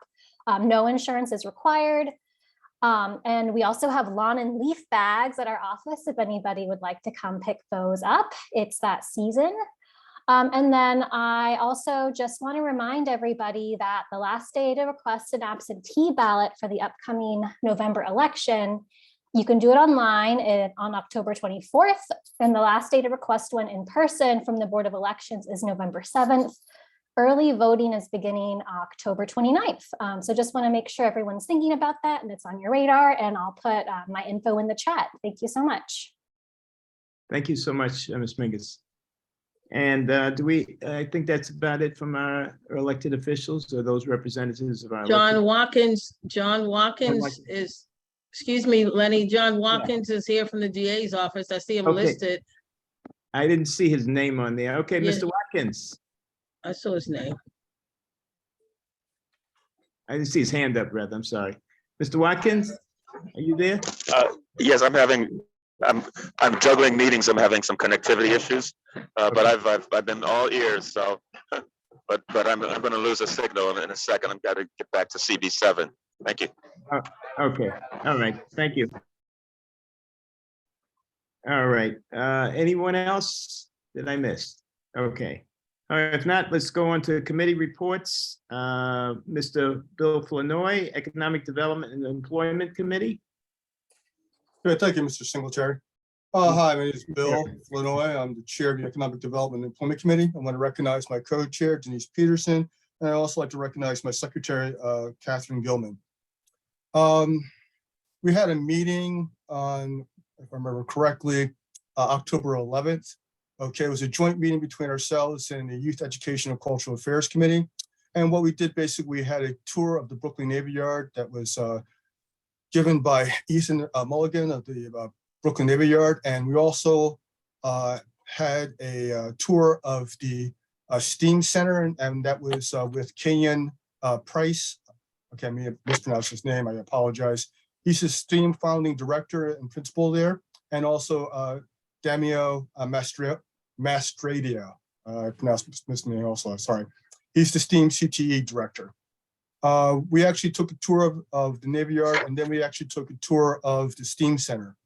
The STEAM Center basically is working with young people and also with industry helpers and with co-location. And what they're doing basically is they're offering about 335 students a 2-year course, okay, basically where they spend time at the STEAM Center about 2.5 hours every day during the public school year. They're going to get about 700 hours of instructions, and that instruction is basically going to help them with internships, and basically with, they're going to have accredited college credits based on their performance in the school, anywhere from 10 to 21 credits. And they'll also get priority admissions to the armed forces and also apprenticeship programs. The programs we'll be working on at the Brooklyn Navy Yard at the STEAM Center, they're going to be working with construction technology programs. That's basically with carpentry, masonry, plumbing, electrical work. Once they get done with this, they'll have credentials. Basically, the credentials are going to be with OSHA 30 and also 40. They're also going to be working with other equipment such as ram set tools, which are fasteners for concrete and other objects, equipment also, so that space. They're also going to be working with design engineering. And with design engineering, they're going to be able to do 2D rendering and also 3D physical modeling. They're also going to be doing other things with that, digital design software, and also they're going to be able to do things with resins, plastics, metals, so forth on with printers. And they'll also have certification once they complete this for these tools at these stations. They'll also be working with the media program, which is basically working with anything with software, design, lighting, audio, sound, camera production, wardrobe, carpentry. It's amazing what they're doing here at the STEAM Center. They'll be working with partnerships with filmmakers, producers, and theater companies, and they'll be working with them at the STEAM Center. They'll be also working with some of the individuals from Brooklyn College and also Edgar and City Tech. So that's pretty important. And they'll also do some training at all things with forklift operation, and they'll have certification with that. Another program is the IT Essentials, which is basically hardware, software, databases, cyber security. They're also going to learn language, HTML, JavaScript, and a couple other things too. The idea basically is those individuals who are in the IT Essentials, this will actually allow them to be, once they graduate and perhaps go to college, it's a feeder into 6-digit careers. So it's pretty important. I was actually pretty jealous about this. Basically, they're trained to learn how to prevent hackers from hacking into systems and also other things too. So this is a pretty elaborate program. Another program they have is the Culinary Arts Hospitality Management Program. Basically, with doing this, you're going to be working with equipment for commercial kitchens, and they'll also be able to design local restaurant partnerships. They'll also be doing the business end also of working in restaurants, menus, cost, design, recipes, the whole 9 yards. So this is a pretty elaborate program also. Again, a 2-year program, very good.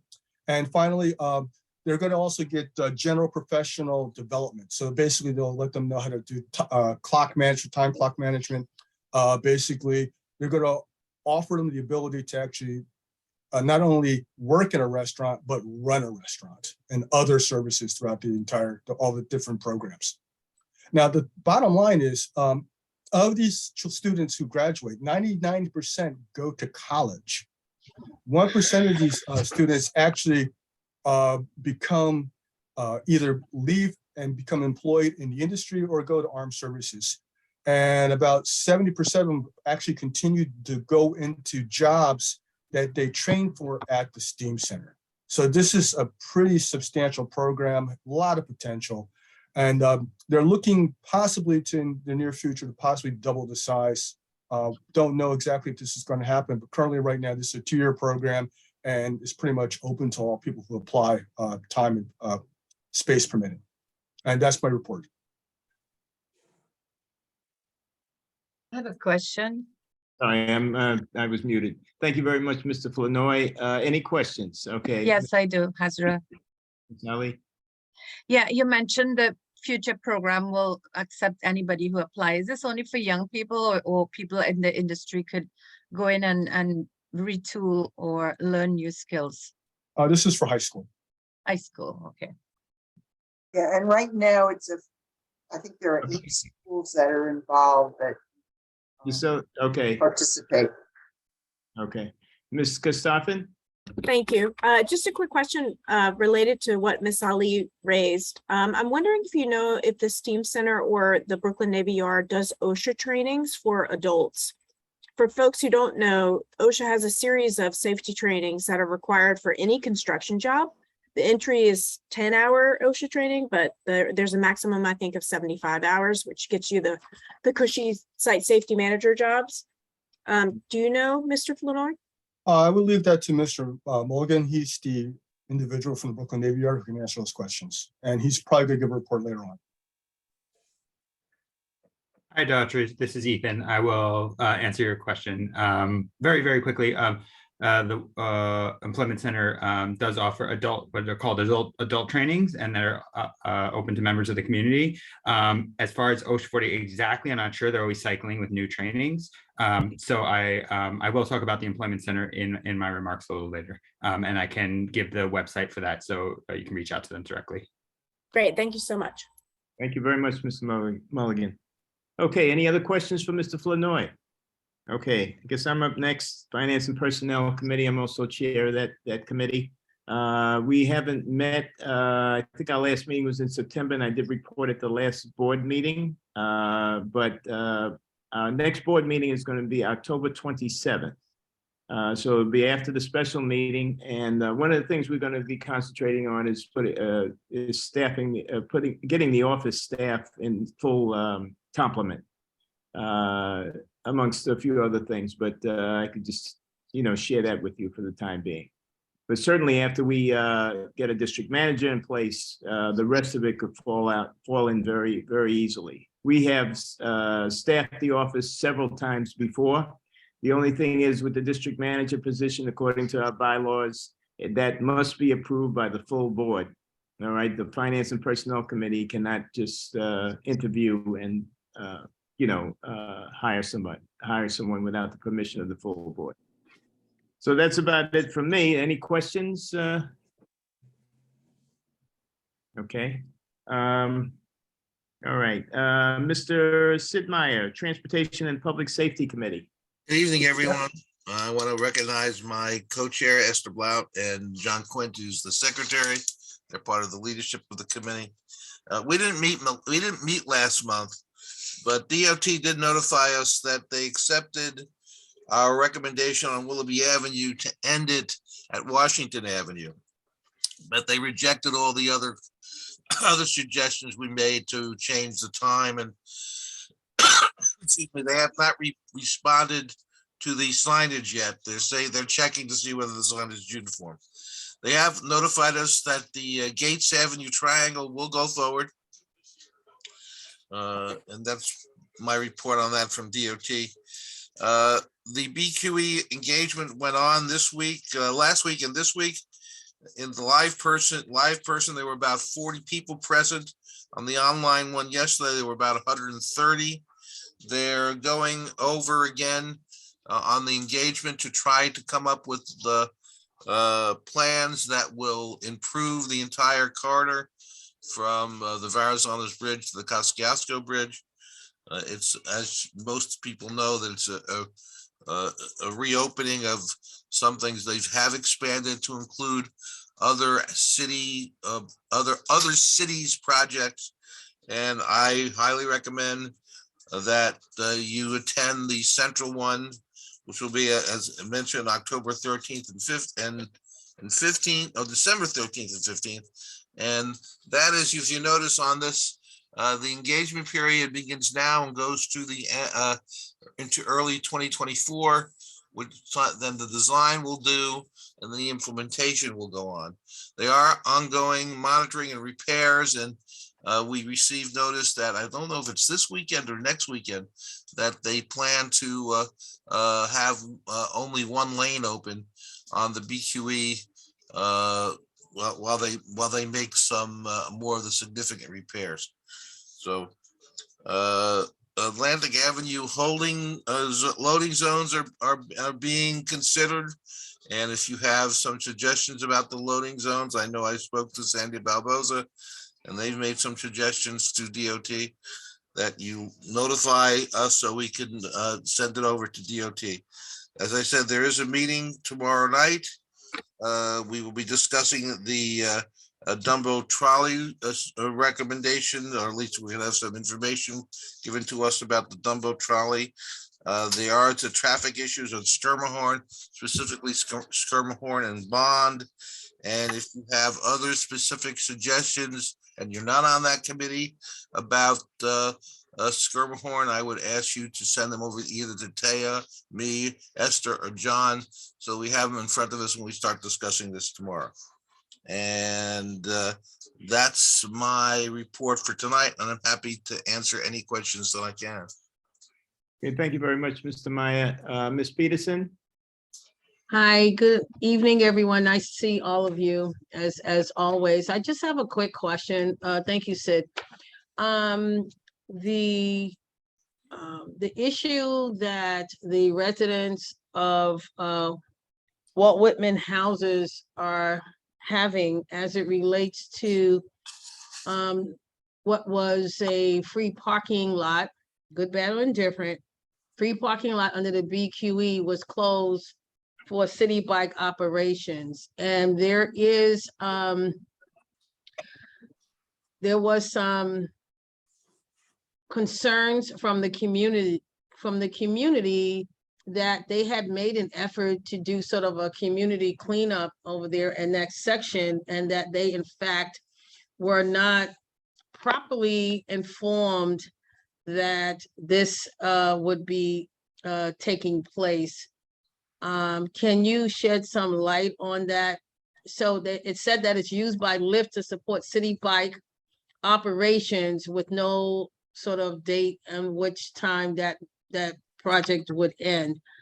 And so they're a little up in arms, as they perhaps should be, because they are indicating that no one said anything to them about it. There was some signage that at some point appeared that this is what would be happening under there. So can the Transportation Committee, Sid, or someone explain what happened there?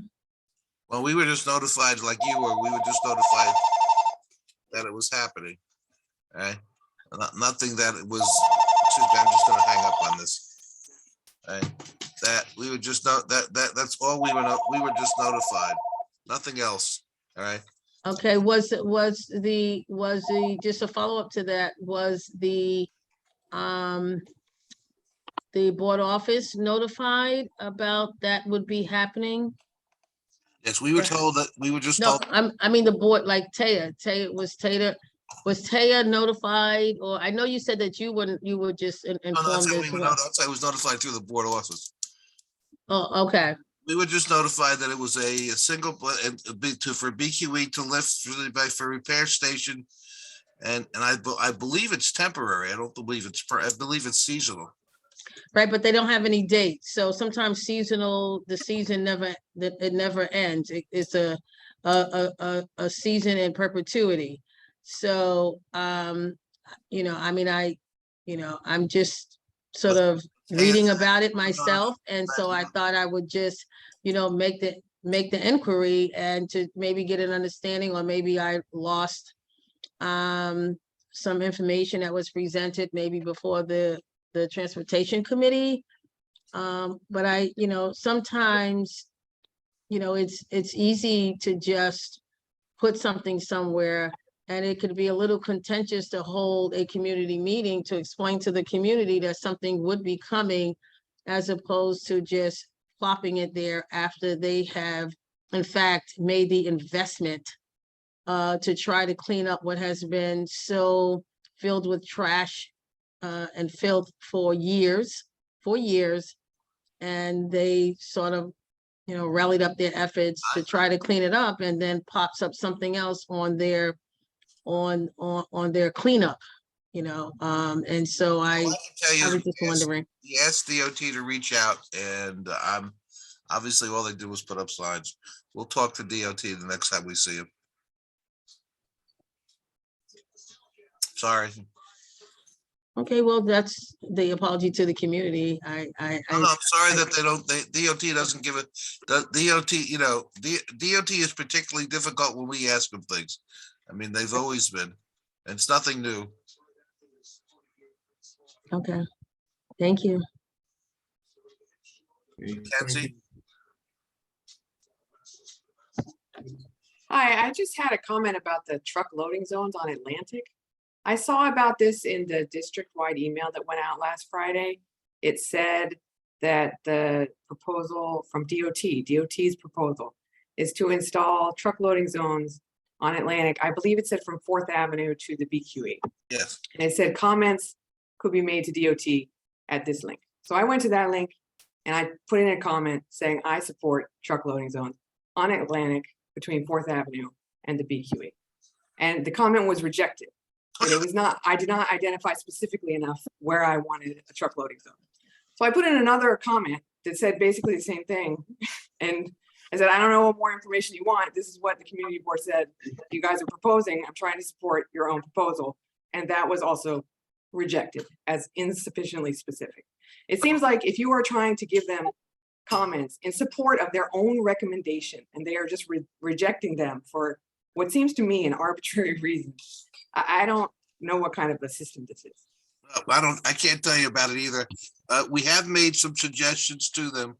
We've asked them to only do it from 8 to noon early, and I'm trying to get more people to comment. So I will pass. As we discuss, it will be discussed on the agenda tomorrow, and I'll be happy to pass it along. I agree with you. I support it in general too. It's a mess, and but we've asked them to not run it all day. Well, it just seems like they don't actually want comments from the public. If they're going to reject the comments that are even in support of their own proposal. Mackenzie, I don't disagree with you. They're particularly difficult at times. Thank you. Bill?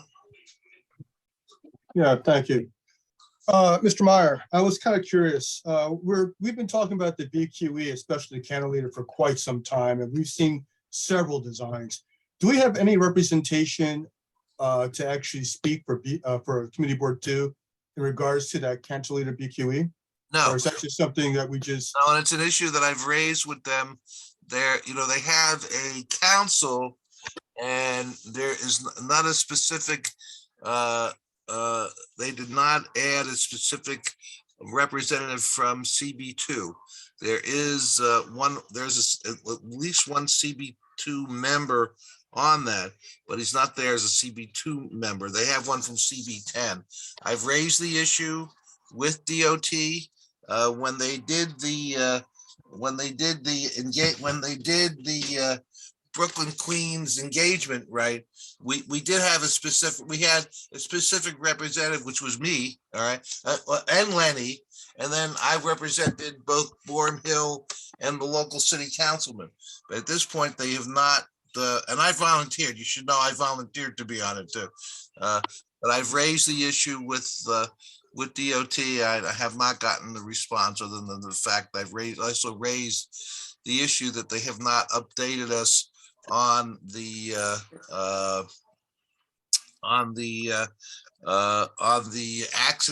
accidents and the incidents, excuse me, and the traffic violence on the BQE since they changed it to a 2-lane. And I've raised that with them as well, and I'm hoping they'll get back to us. And I raised it with Lenny too. I sent an email to Lenny complaining about the fact that there was no official CB2 representative. Hey, Mr. Gordon. Okay, thank you, Sid. Just wanted to bring up, and I see it was a chat in the comment, back on the Park Avenue BQE overpass with the parking. New York One News did a report about, 3 or 4 days ago. I caught that one, and it's worth, if you haven't get New York One or you haven't seen it, I guess there's a way to dig it out of their archives.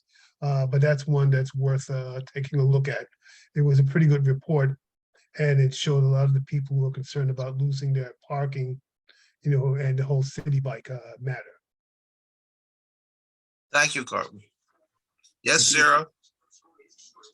Sid, hi, hello, everyone. I think, Sid, you may be referring to me because I represent the North Heights neighbors with the BQE. So that may be the person that you may have mentioned. I'm not sure. Yeah, but you're not a CB. You're not representing CB2. No, I'm representing North Heights neighbors. I understood that. I said okay, that. Just wanted to clarify that. I Thank you. Okay, thank you very much. Any more questions? Okay, next is Youth Education and Cultural Affairs Committee, Miss Betty Feibush. Yeah, good evening. Thank you. First, I want to thank Economic Development Chair Bill Flournoy, who gave an excellent and comprehensive report about the visit that our joint committee, the YECA committee and his committee made to the STEAM Center in the Brooklyn Navy Yard. So I want to emphasize that these opportunities need to be available to many, many more young people. This is not available to any young person who applies. Currently, I believe there are about 8 schools and the students have to apply and be accepted. Last year, as a part of the Statement of District Needs, we wrote that there needs to be more of these type of programs. And we were told there are enough high school seats and programs in Brooklyn, and it was denied. So as we go forward, I urge everyone in their own voice and their own way through their committees or as individuals and as board members to advocate for this type of opportunity for our young people. So again, thank you, Mr. Flournoy, for leading this effort. Okay, thank you, Ms. Feibush. Now we're going on to reports from city agencies and community partners. I don't know if we have a list, Taya, or if Our friends from the library are with us, also Brooklyn Navy Yard and Okay. the Red Cross. All right, so we'll start with the Brooklyn Navy Yard. Mr. Mulligan, Mr. Ethan Mulligan. Thank you, Vice Chair Jordan.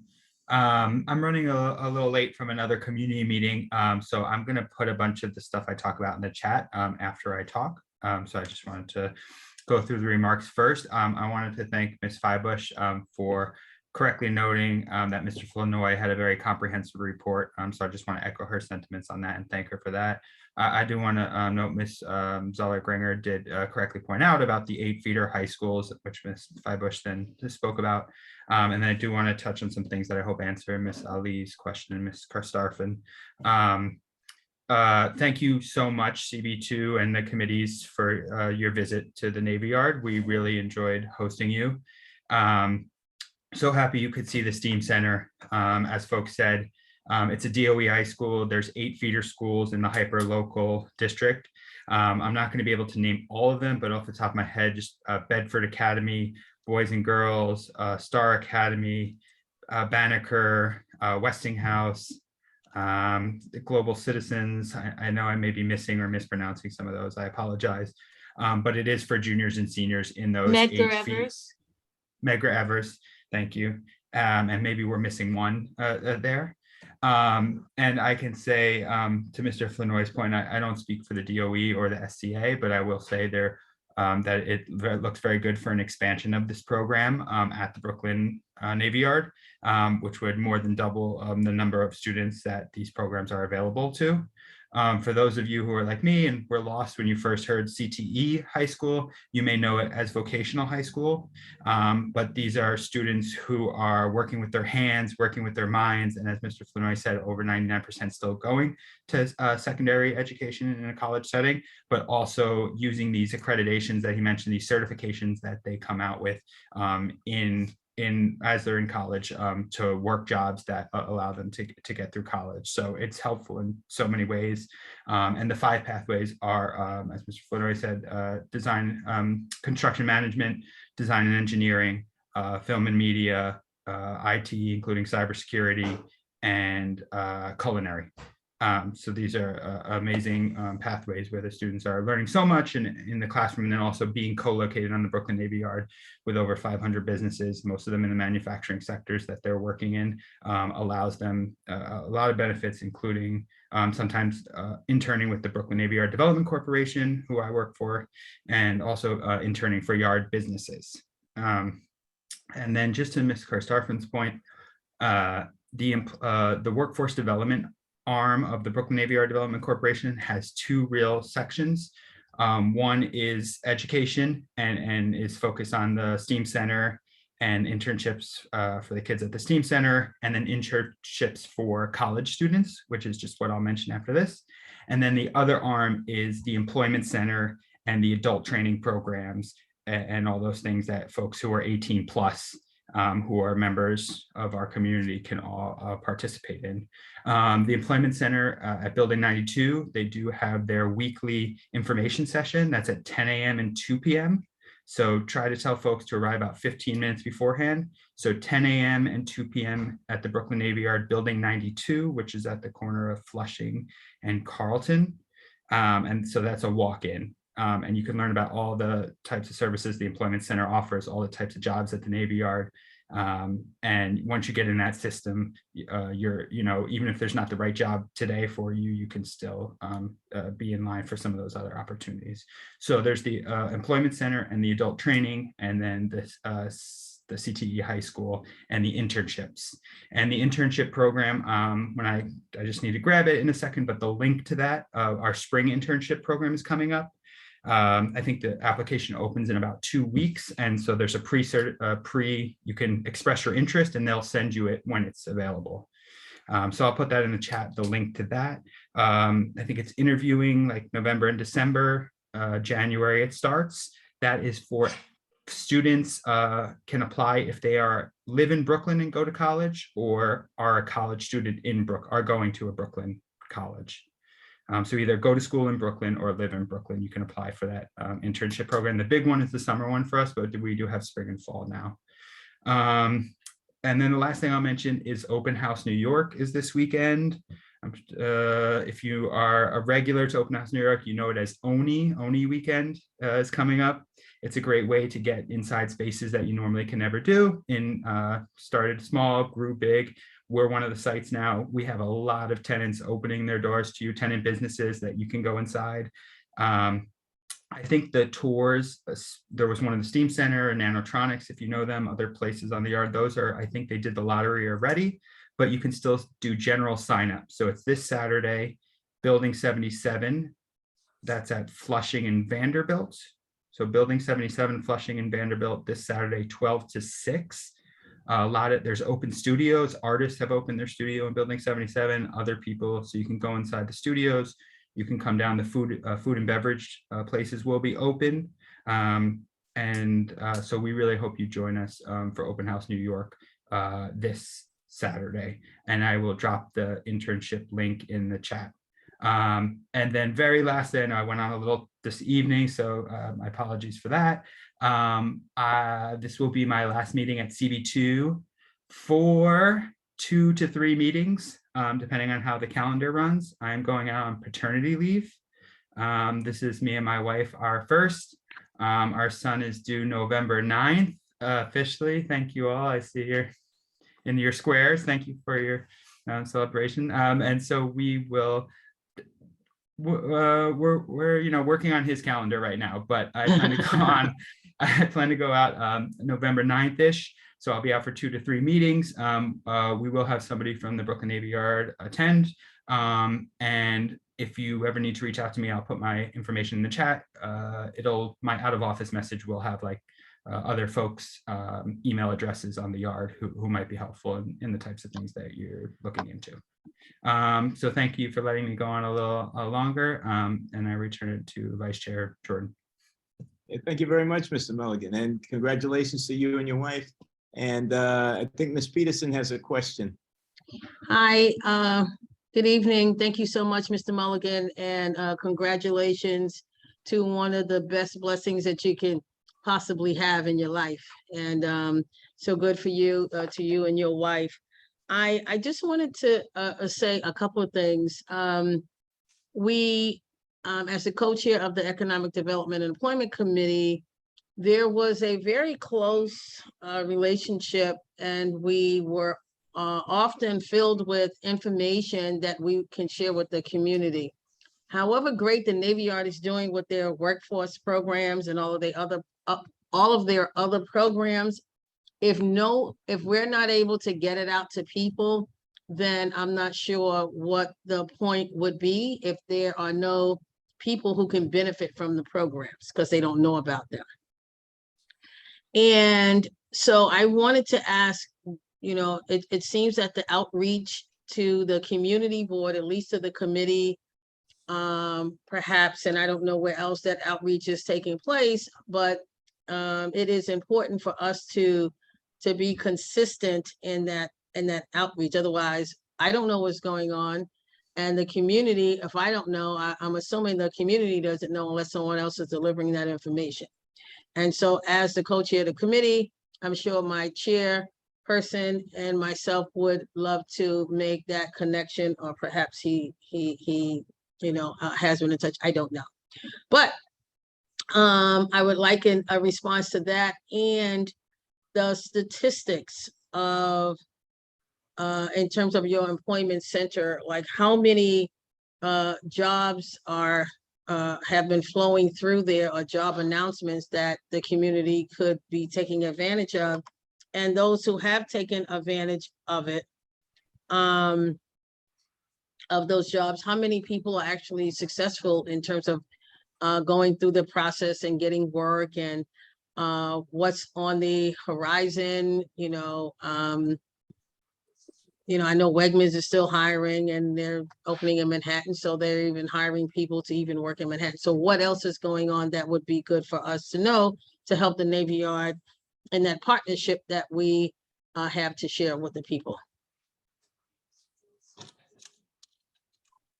Sure, Ms. Peterson, thank you for your question.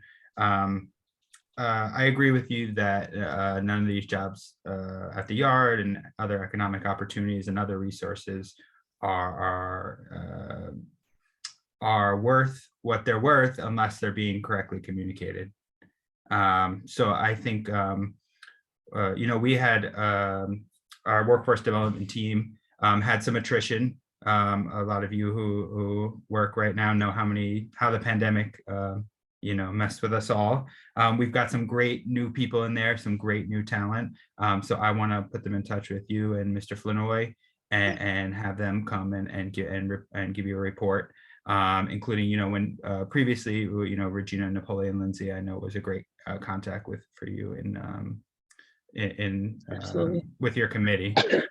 So we'll get you back in touch, get your reports on all of those things, and let you know about the hiring efforts at the yard, and also happy to speak on the education side as well.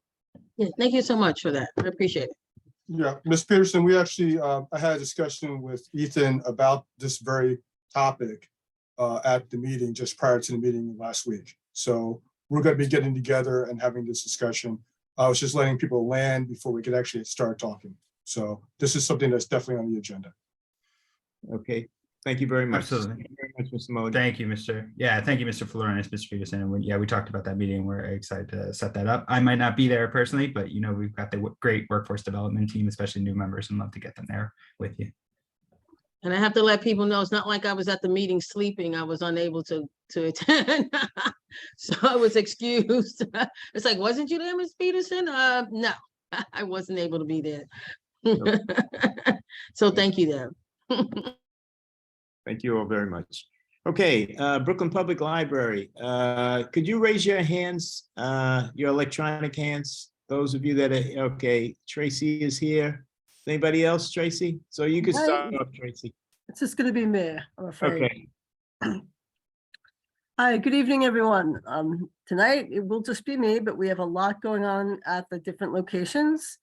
To start off with, Clinton Hill is going to be having their Friends of the Library Artisan Craft Fair this Saturday from 11 a.m. to 4 p.m. We have 15 vendors and they're selling everything from scrubs to furniture with a wide range of price points. And they're all people who are new to craft fairs or had very little craft fair experience. So you'll be seeing things there that you have not seen before. So hopefully you'll come down and take a look. We also have an escape room for teens on Tuesday, November 1st.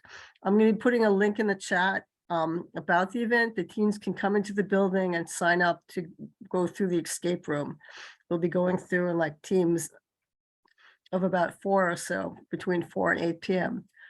Brooklyn Heights is having a cool teen program on October 24th called Science in the House, where teens can learn from brain scientist Dr. Samantha Harrison.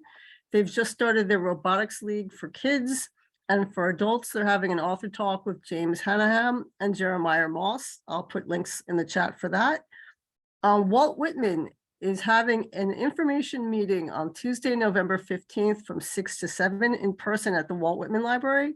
They are hoping to start a Friends of the Library. So this would be an information meeting for people who are interested in starting a friends group at the Walt Whitman Library. And BPL has a lot of legal services available. They've got immigration consultations with Action NYC and the Immigrant Justice Corps. Action NYC offers free safe immigration legal help regardless of immigration status. Service can be offered in English, Creole, and Spanish and provided over the phone. And IGC services are done under the supervision of experienced immigration attorneys. To schedule consultations, you can call 718-230-2007 or email immigrantservices@bklynlibrary.org. And once again, I'm going to put that in the chat too when I'm done. And thank you all for letting me speak here this evening. Thank you very much, Tracy. Any questions for the library? Okay. All right. Do we have any other community agencies here or community partners? What about the, I heard the Red Cross was here. Yep, the Red Cross is here. Okay, Mr. Morrow.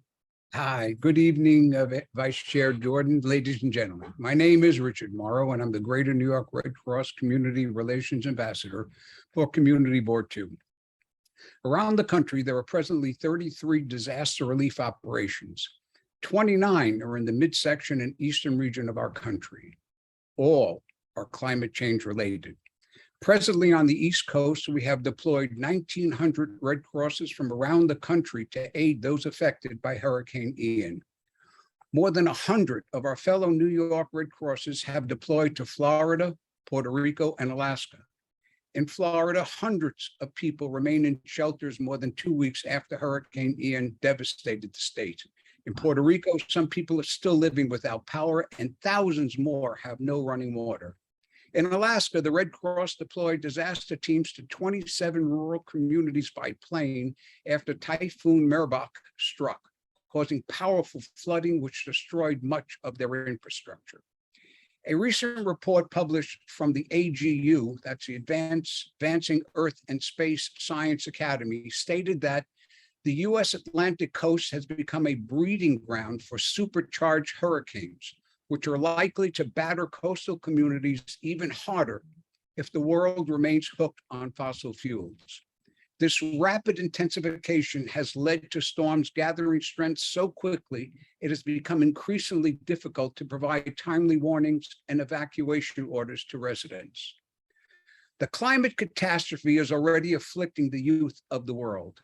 A 2021 study of the attitudes of over 10,000 young people in 42 countries found that, and I quote, distress about climate change is associated with young people perceiving that they have no future, that humanity is doomed. I think of what W.E.B. Du Bois wrote. There is but one coward on earth, and that is the coward that dare not know. A reminder, the Red Cross virtual and in-person programs can help you and our community. Our courses are free and deal with all disaster, self-help preparedness. Please check out our website, redcross.org, for details and to view our programs. It is always an honor for me to be here and speak to you. Thank you very much, Mr. Morrow. Are there any questions for Mr. Morrow? All right. Are there any other community partners or city agencies here, representatives? I don't see any at this time, Mr. Leonard. Okay, thank you, Taya. So we're going to move to other board business. I'd spoken to Mr. Quint and Mr. Smith about this earlier, but then I got some other information. So Taya is going to announce the members of the 2023 Board Officer Election Committee. And then Mr. Smith or Mr. Quint, if you wanted to say a few words, after that, it'd be welcomed. All right, Taya? Hi, everyone. For the board members that are new, just a reminder that every fall, there is a board officer nominating process, and it begins with the October general meeting in which a 7-person nominating committee is announced. Mr. Singletary sends his regrets and regards. He had an emergency that prevented him from being here this evening. The 2023 board officer nominating committee is John Quint, Brandon Smith, Bill Flanoy, Douglas Bettner, Ellis Scope, Latrell Mosso, and a 7th member that is yet to be confirmed. And I believe she will be confirmed in the next 24 hours. And this is John Quint. I'll give the usual spiel that I've given over the decades of doing this. For those of you who have done it before, this is just a reminder for the new board members, welcome. You will receive a notice from the committee, which will tell you that all nominations have to be made at the next meeting in November. And the nominating committee, it's a misnomer. We conduct the elections. We collect the nominations. We don't make the nominations. The only way nominations are made are self-nominations. You have to be a board member. That's the only qualification to run. And there are 4 offices, of course, chair, first vice chair, second vice chair, and secretary. We will collect the nominations. You'll be told how to make the nominations and how to make them known. At the November meeting, we will open the floor for nominations as well as any nominations that have already come in. We will then, if there's more than one nomination for any office, we will offer the opportunity for those candidates who are in that position to give a short speech. There'll also be questions and answers. Once all the nominations have been made, that will be it. Nominations will be, and we will conduct the election. The committee will conduct the election at the December meeting. There'll be no nominations from the floor. It'll only be those who are nominated in November. So it's one time only. Wait for the notice. It'll tell you how to make the nominations, attend the meeting, hear the nominations, hear the candidates, and then come to the December meeting and vote. Thanks very much. Thank you very much, Mr. Quint.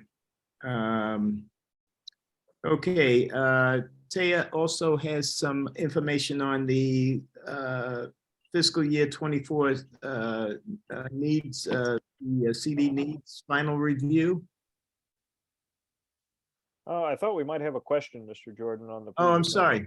Oh, I'm sorry. I'm sorry about that. Ms. Rasko, please forgive me. I wasn't looking, I'm looking down and I'm not looking up. So. Ms. Totally Rasko, fine. yeah. Thank you so much. And thank you, Brandon, for pointing me out. My question is for the people who are being nominated, can we have their bios, their resumes, so that then we can look them over? Because I would like to see that, what accomplishments they've done, whatever they want to submit to us, that would be totally fine. And then also the same for the district manager position. I believe we have a meeting that's coming up next week. If we can have the bios, the LinkedIn resumes, I would like to see what people have done. For a few of the candidates who are running for district manager or who are seeking that position, I did look them up on LinkedIn, but I would like to see their resumes. Well, Leonard can answer the question about the district manager race, but as to the board offices, we don't have resumes. We don't ask people to do that. Those who are nominated will attend, should attend, and if they don't, then you can make whatever, take away any whatever thoughts you have as a result of that.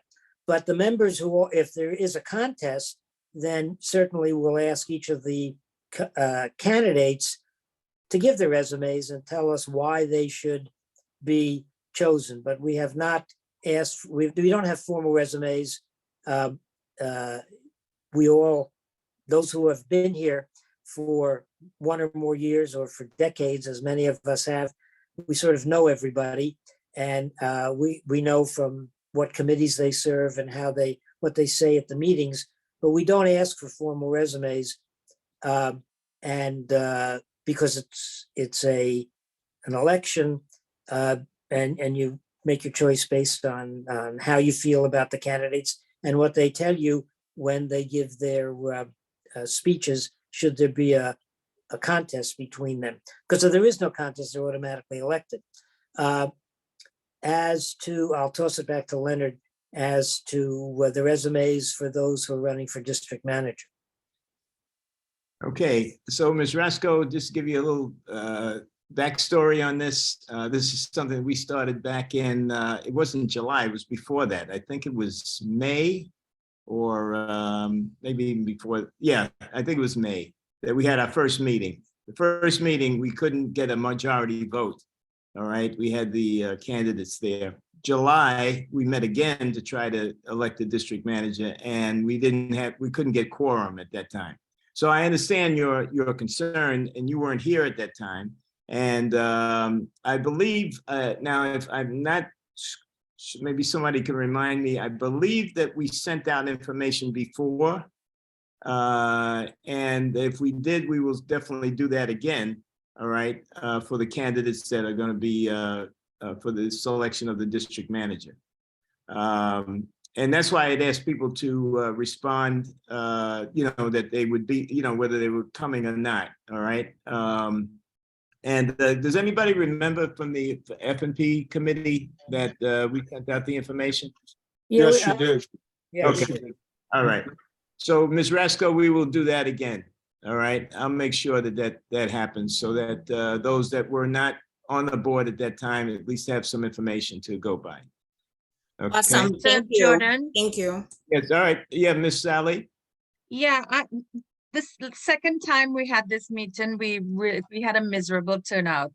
The Right. time before that, we also had, although we had quorum, it was not a great turnout. Is there a reason we keep picking this venue?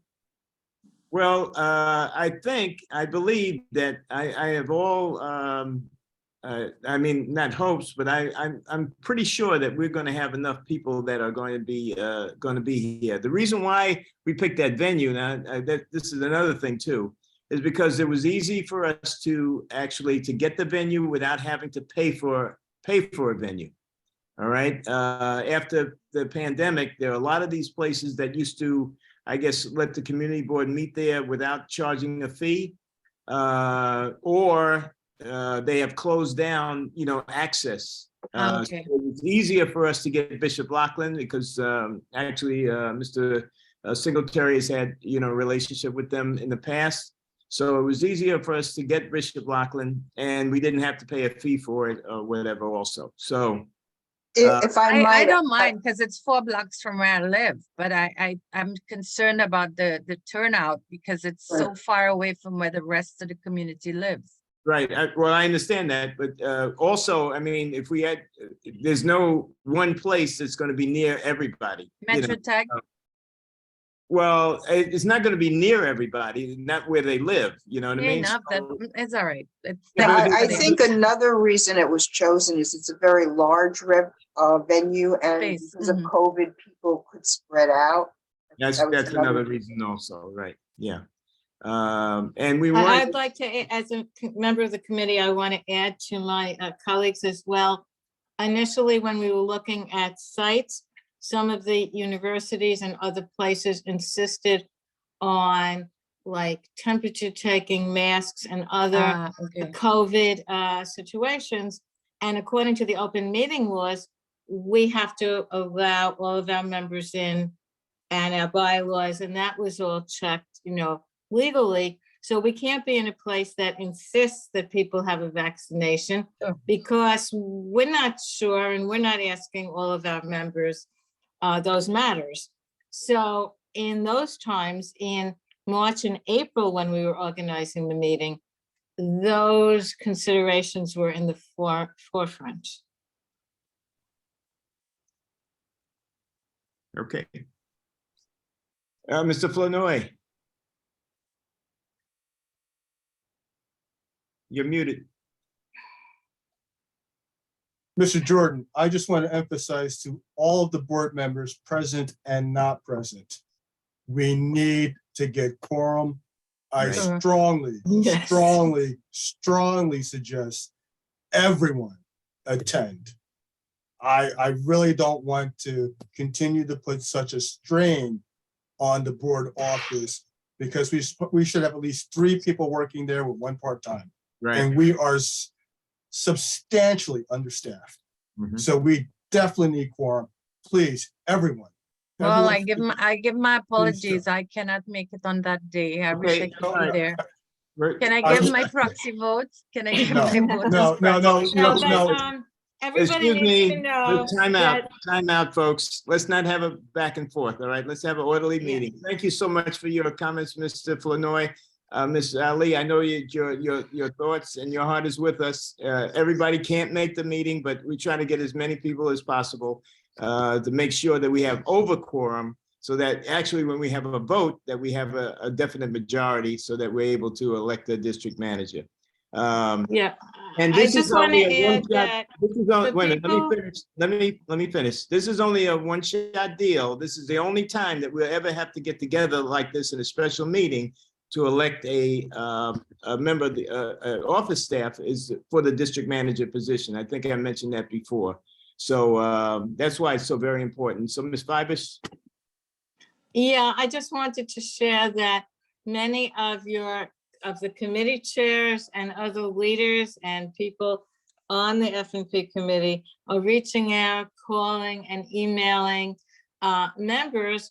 And basically we're asking that people let Lenny know if they can come or not. Like, if you say you can't come, I mean, we understand, but we just want to know that everyone has kind of gotten the message. So Ms. Ali, you'll be missed, but you did the right thing. You let people know and it's no worries. Okay. Thank you very much. Yeah, Ms. Johnson.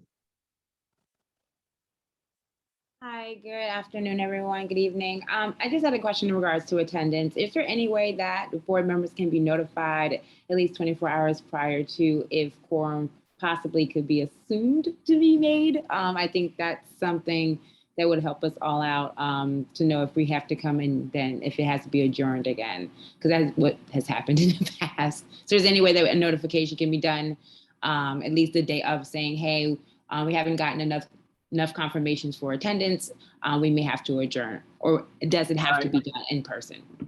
Well, I can tell you this right now, there's no guarantee that people are going to show up, even if they say that they're going to show up. Yeah, that's You know what I mean? So there's no way for us to contact folks, you know, during that short period of time in order to tell them, you know, we're not going to have the meeting. So I believe that we will have, I mean, we've been, not only are the emails been going out, and there's another set of emails that's going to go out again. We, as Ms. Freibush said, the F&P committee has been contacting people individually just to make sure. And I think everybody knows the necessity and the importance of us selecting a district manager. We definitely need to staff up our office for us to be effective and efficient. Tay has been doing I mean, I can't even imagine all the stuff that she's been doing so far, just trying to keep things together. And we can't expect that to continue to go on. We need to get support for her. And also we need to have people in those particular positions. So I'm sorry, Ms. Johnson, I wish I could, you know, let you know. No, thank you. I just wanted to try to figure out alternative ways, but I understand. Thank you for that answer. Okay, Yeah, and I think the other thing is too, that during I think they were during these warmer months that we had those 2 meetings. We're now in the fall going into winter. I think everybody's pretty much on board. And then, you know, we're kind of past some of the other pandemic stuff that was going on. So I believe that, and we have a number of new board members. So we're trying to make sure that they know about, as Ms. Rasco had mentioned, she's eager to come. I'm sure she's going to be there, and she wants to have information so she can vote intelligently for the district manager. So I think that that's another thing that's on our side, you know, as far as getting quorum or more than quorum for this particular special meeting. Mr. Flanoy? Yeah, I would like to also suggest everyone get there on time. Yes. It won't take very long if everyone gets there on time. It probably take us nowhere near the length of a regular meeting. If everyone shows up on time, we take the vote, we're done, we go home. It's very simple and easy and quick. Please, everyone, show up on time. All right. Nothing more I could say about that. Now, actually, we have another agenda item, folks, the community forum. So any other visitors to the board or anybody that would want to take, you have 2 minutes to share your concerns or a message or whatever the case might be. And if you would just raise your hand so that I can recognize you, and you have 2 minutes. Miss Gloria Howard. Hi, can you all hear me? Yes. Okay, hi. Yes, I'm just here to speak in strong opposition to the Gates Avenue pedestrian plaza. And I know it's been something that's been discussed several times by the Transportation Committee. I'm not sure at this point what can be done to stop the proposal. But I just wanted on record that this is an extreme invasion of privacy for the condo owners on the first floor of the building. I live in the building that is directly adjacent to the proposed plaza. The first floor of the condo building, those are bedroom windows facing out onto the street. So the homeowners have lost their privacy. The disregard and I'll say contempt that the Department of Transportation has shown throughout this entire process to all of us condo owners is just astounding and just not acceptable. And that's all I have to say. Thank you very much, Ms. Howard. And then we'll go on the record in our minutes. And also, I think it will be communicated to the DOT. Anyone else?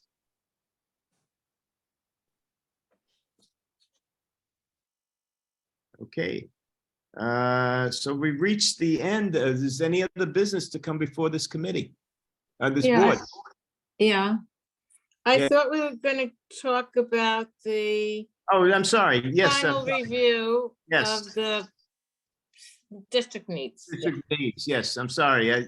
I got so tied up with the, or I guess so passionate about the board election process.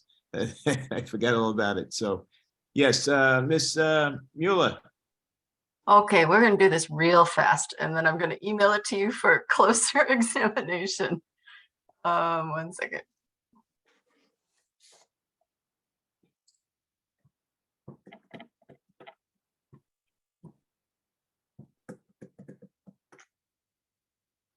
Okay.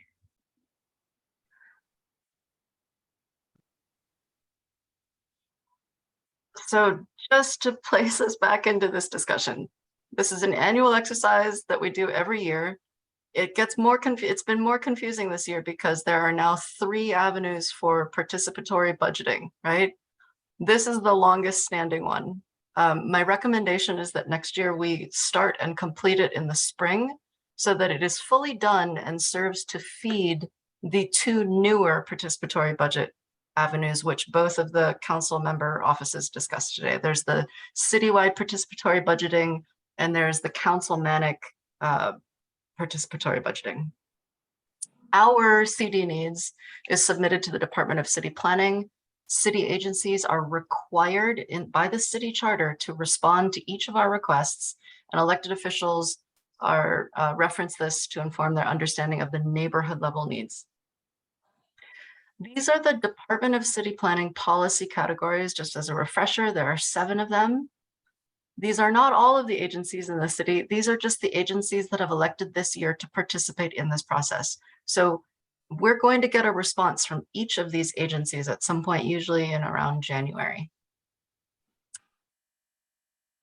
Okay, 361 survey responses and 1,256 budget requests, including 66 from the board. I wanted more than 361 survey responses. However, I am especially pleased that this far right column, the actual area. So this is how you can read this. 11201 is 44.8% of the land mass of the district. And you can see left to right, we got a very representative spread from the zip codes. One exception is 11251, which is Brooklyn Navy Yard, and nobody legally lives in that zip code.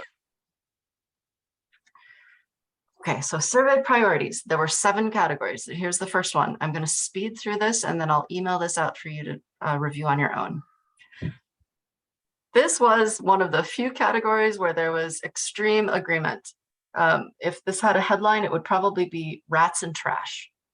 36% agree that the biggest, most urgent priority in core infrastructure and city services and resiliency is that the streets are a mess and it is too loud in our district.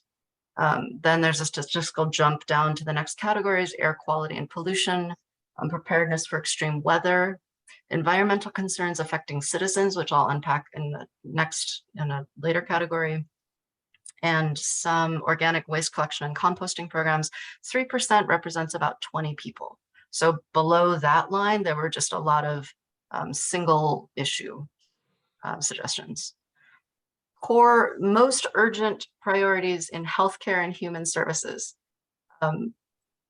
Services to reduce or prevent homelessness was by the far ahead at 34%. And there were some really creative and I would say very thoughtful budget requests connected to that complaint. Below that, very close, services for low income and vulnerable residents, mental health and substance abuse programs, lots of requests for funding for specific programs. Environmental health issues, animal and pest control services. Now, this is because of this category. This is in the category of in person's homes or in housing. And lots of very thoughtful requests related to access to healthy food and lifestyle programs. Our district was particularly lucky during COVID to see a big influx of mutual aid groups, a lot of self-organized activities. But lots of folks are noticing things like Myrtle Avenue is no longer able to support sponsoring the community fridge there, and that's been a big loss to the block. So lots of suggestions in this category for things to replace those losses. Most urgent needs in housing and housing, economic development, and land use. Can't see underneath this Zoom banner. There we go. Again, affordable housing creation. What was very interesting to me in the subcategory, this is one of the categories the district is really divided on, because you'll see that we had the exact same number of respondents for the second and third spot. There is a large contingency that believes that affordable housing preservation is extremely important. And then there's another equally sized contingency that thinks that neighborhood character and preservation is urgent. And those two desires often come to a head in some of our discussions in land use, for example, right? It's this balancing act between creating and preserving affordable housing versus preserving the character of the neighborhoods. And as most of you know, the Brooklyn CD2 has the highest density of historic districts in all of Brooklyn. Condition of public housing generated some really thoughtful statements, I would say, just basic statements like, we can't talk about any other urgent issues in the district until all of our residents are properly housed, and not just affordably housed, but decently housed. Condition of public housing was separated as a very specific urgency. And then we've got some, a trickle of commercial district revitalization, land use and zoning.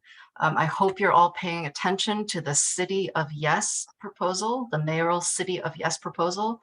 It's 3 new zoning amendments. Some of us were on the first public input session, was it last night? I don't know, the days are running together. There's another one coming up on the 27th. Please look for that in the district newsletter. Most urgent in parks, cultural, and community facilities. This was an interesting clustering. Again, these are the Department of City Planning clusters, not ours. This was an interesting clustering that generated a lot of sort of diversity, right? So there was a big cluster at the top for this grouping of park care and maintenance, mostly targeting specific parks. Everybody really cares about the park in their neighborhood. Happily, that does tend to generate a lot of really specific requests, right? I was interested to see that insufficient park or open space was so high in the list, because actually compared to the rest of Brooklyn and compared to the rest of the city, we're actually very fortunate.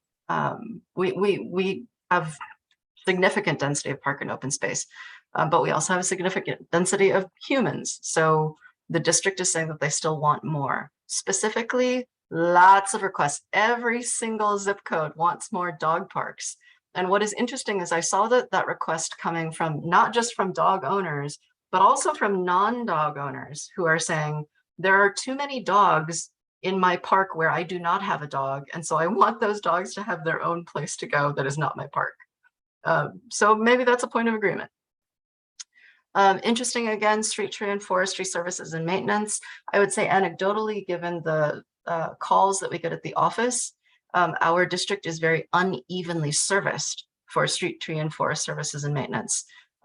It's very interesting. This month we had 3 complaints about too many trees being planted on different blocks on the west side of our district, counterbalanced by an equal number of people wanting more trees on the east side of the district. So maybe the Parks Department, we can help the Parks Department do some matchmaking there. Park safety was very high and very specific, and I think very thoughtfully related to youth issues, which we'll get to later. Interesting, there were quite a few comments asking for essentially a civic hall, which is very high on my personal list. I can attest to, we were just talking about how difficult it is right now in this environment to find large gathering spaces. We are one of the few community districts that does not have a dedicated town hall.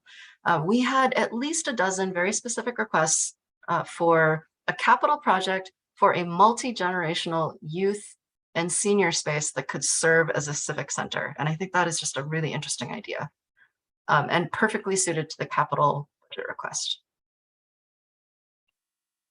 Public safety and emergency services. So many comments, lots of agreement here. Kind of split into 2 interesting categories. On the one hand, there were a lot of comments saying that police and community relations have really broken down. A lot of comments saying that traffic violations and enforcement needs to be better funded. What was interesting was that there were an equal number of requests for funding for more NYPD street patrols, but there were an equal number of requests and quite a bit of very technically knowledgeable requests for funding for enhanced technology. So maybe not specifically the most popular one was for automated noise cameras, right? On both streets and in nightlife districts. General crime, happily balanced by, yes, we would like to fund more and better crime prevention programs. This was definitely a popular topic, and I think that is reflected in the length and attendance numbers at our transportation and public safety meetings lately. Speaking of transportation and mobility, kind of an even spread across the board. Again, traffic safety and enforcement, bicycle network. So it's interesting how this laid out. So bicycle network was actually ahead of subway and pedestrian safety and traffic congestion and open space programs, right? By a small margin. And bicycle networks means requests for more bicycle lanes, more bicycle signage, and more bicycle safety. Subway service and quality was pretty high. Pedestrian safety relates specifically to crossings and sidewalks. Open space programs covers open streets, open restaurants, and public plazas. Not so many comments, but the comments that we did get and the requests that we did get were very strongly worded. And I think that this board has a lot of experience with how the DOT, it handles community input. Lots of requests for ADA-related accessibility and infrastructure, but some acknowledgement that the DOT also has rolled out some new programs, because I was seeing more requests this year specifically for increased fundings for named DOT programs, which is good. Youth education and child welfare. Everybody is in agreement about after-school programs, and I think that's really smart. I think that's a recognition that, in a nutshell, the kids need more and better stuff to do. This district wants after school, and you'll see there isn't much variance in the percentages here because there is a lot of agreement. Folks really want after school programs. They want better and more affordable childcare services. We got some really interesting, really specific comments about, it took X number of months for my brand. There's a family wrote in that had just had a daycare open on their block. They loved that daycare. They wanted to enroll their child. They had to wait 6 months for the city to send out an inspector to approve that, license that daycare. Part of that is COVID, but in the meantime, this family had to spend several thousands of dollars extra on childcare, even though there was a facility waiting for them on their block. Folks really want juvenile justice and services for at-risk youth. They want more capacity at schools, as Ms. Feibush mentioned. Everybody wants more youth workforce development. And Brookenstein is a pretty exciting example of how that could be fulfilled. Okay, top priorities across all categories. So this is the one people get usually most excited about, because those top 3 are going to be at the top of our CD needs statement. So affordable housing, once again, I think it's the 3rd year in a row now, affordable housing is at the top of the list by a significant margin. Next is crime and public safety, which actually moved up this year. I think it was 3rd or 4th last year. Homelessness is about the same as it was last year. Trash removal and cleanliness, quality of life issues, which is noise, graffiti, and petty crime, followed by transit system, parks, traffic, and land use trends. Okay, next steps. I had hoped to get you this board prioritization survey by yesterday. I am so grateful to you all for your patience with the office. It has been a strenuous year for us. So I will get this to you. Thankfully, we have another week to do it. Just a reminder, we get to ask for 40 capital budget requests, which is actually, A. Wright did a perfect explanation of this earlier. A capital request is a long-term, usually one-time infrastructure project that costs a lot of money and has to generate at least 5 years of future public use. So it's land, buildings, and equipment, versus an expense budget request, and we get 25 of those. that's a near-term routine operating expense. So it's something that's ongoing. It's typically, less than $50,000 line item in an agency's budget. And it's something that we want implemented immediately, not something that will take 3 years to build physically. So I couldn't even remember if I put in the slide. Good. Last steps, the board prioritization survey. I am really hoping to get this to you tomorrow. It's the easiest part of this whole process. You're going to get all of the top requests, and you're going to rank choice vote each one 1 to 5. It should be a simple process. I encourage you to just go with your gut instinct for each one. We just want to know, is 1 is going to be, I don't think this is important, all the way up to 5. Yes, I want to see this funded immediately.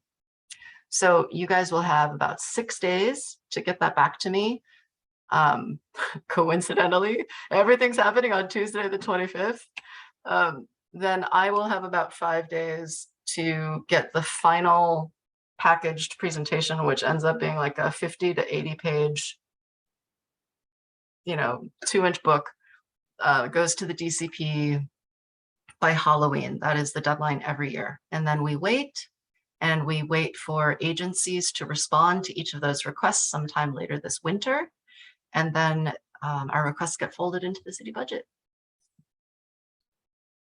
Okay, thank you so much, Taya. That's outstanding. I would assume, though, that the members will be discussing those within their committees. No, that already happened. That started in May. All right. Okay. I know. Actually, we had 66 submissions from the board this year, which was about the same as we had last year. Okay. All right, but that will be going out to everybody anyways, for them to rank choice those things. Okay, thank you so much. And it is at a late hour. Is there any other business to come before this board? Okay, hearing none, I'll entertain a motion to adjourn. Okay, Ms. Fibush, Mr. Leroy, Lee, is it Lee? Okay, Lee. Mr. Lee, and don't forget, folks, I just want to remind you again, as Mr. Flanoy so passionately reminded everybody about the October 25th meeting, please respond if you can make it. Please respond and also come, all right? It shouldn't be a long meeting, but we certainly have to finish that business, and that's our responsibility as a board to get that done. Selection of a district manager. Okay, thank you all, and good night. Good night. It's too late, but thank you all for coming. Thank you all for being here.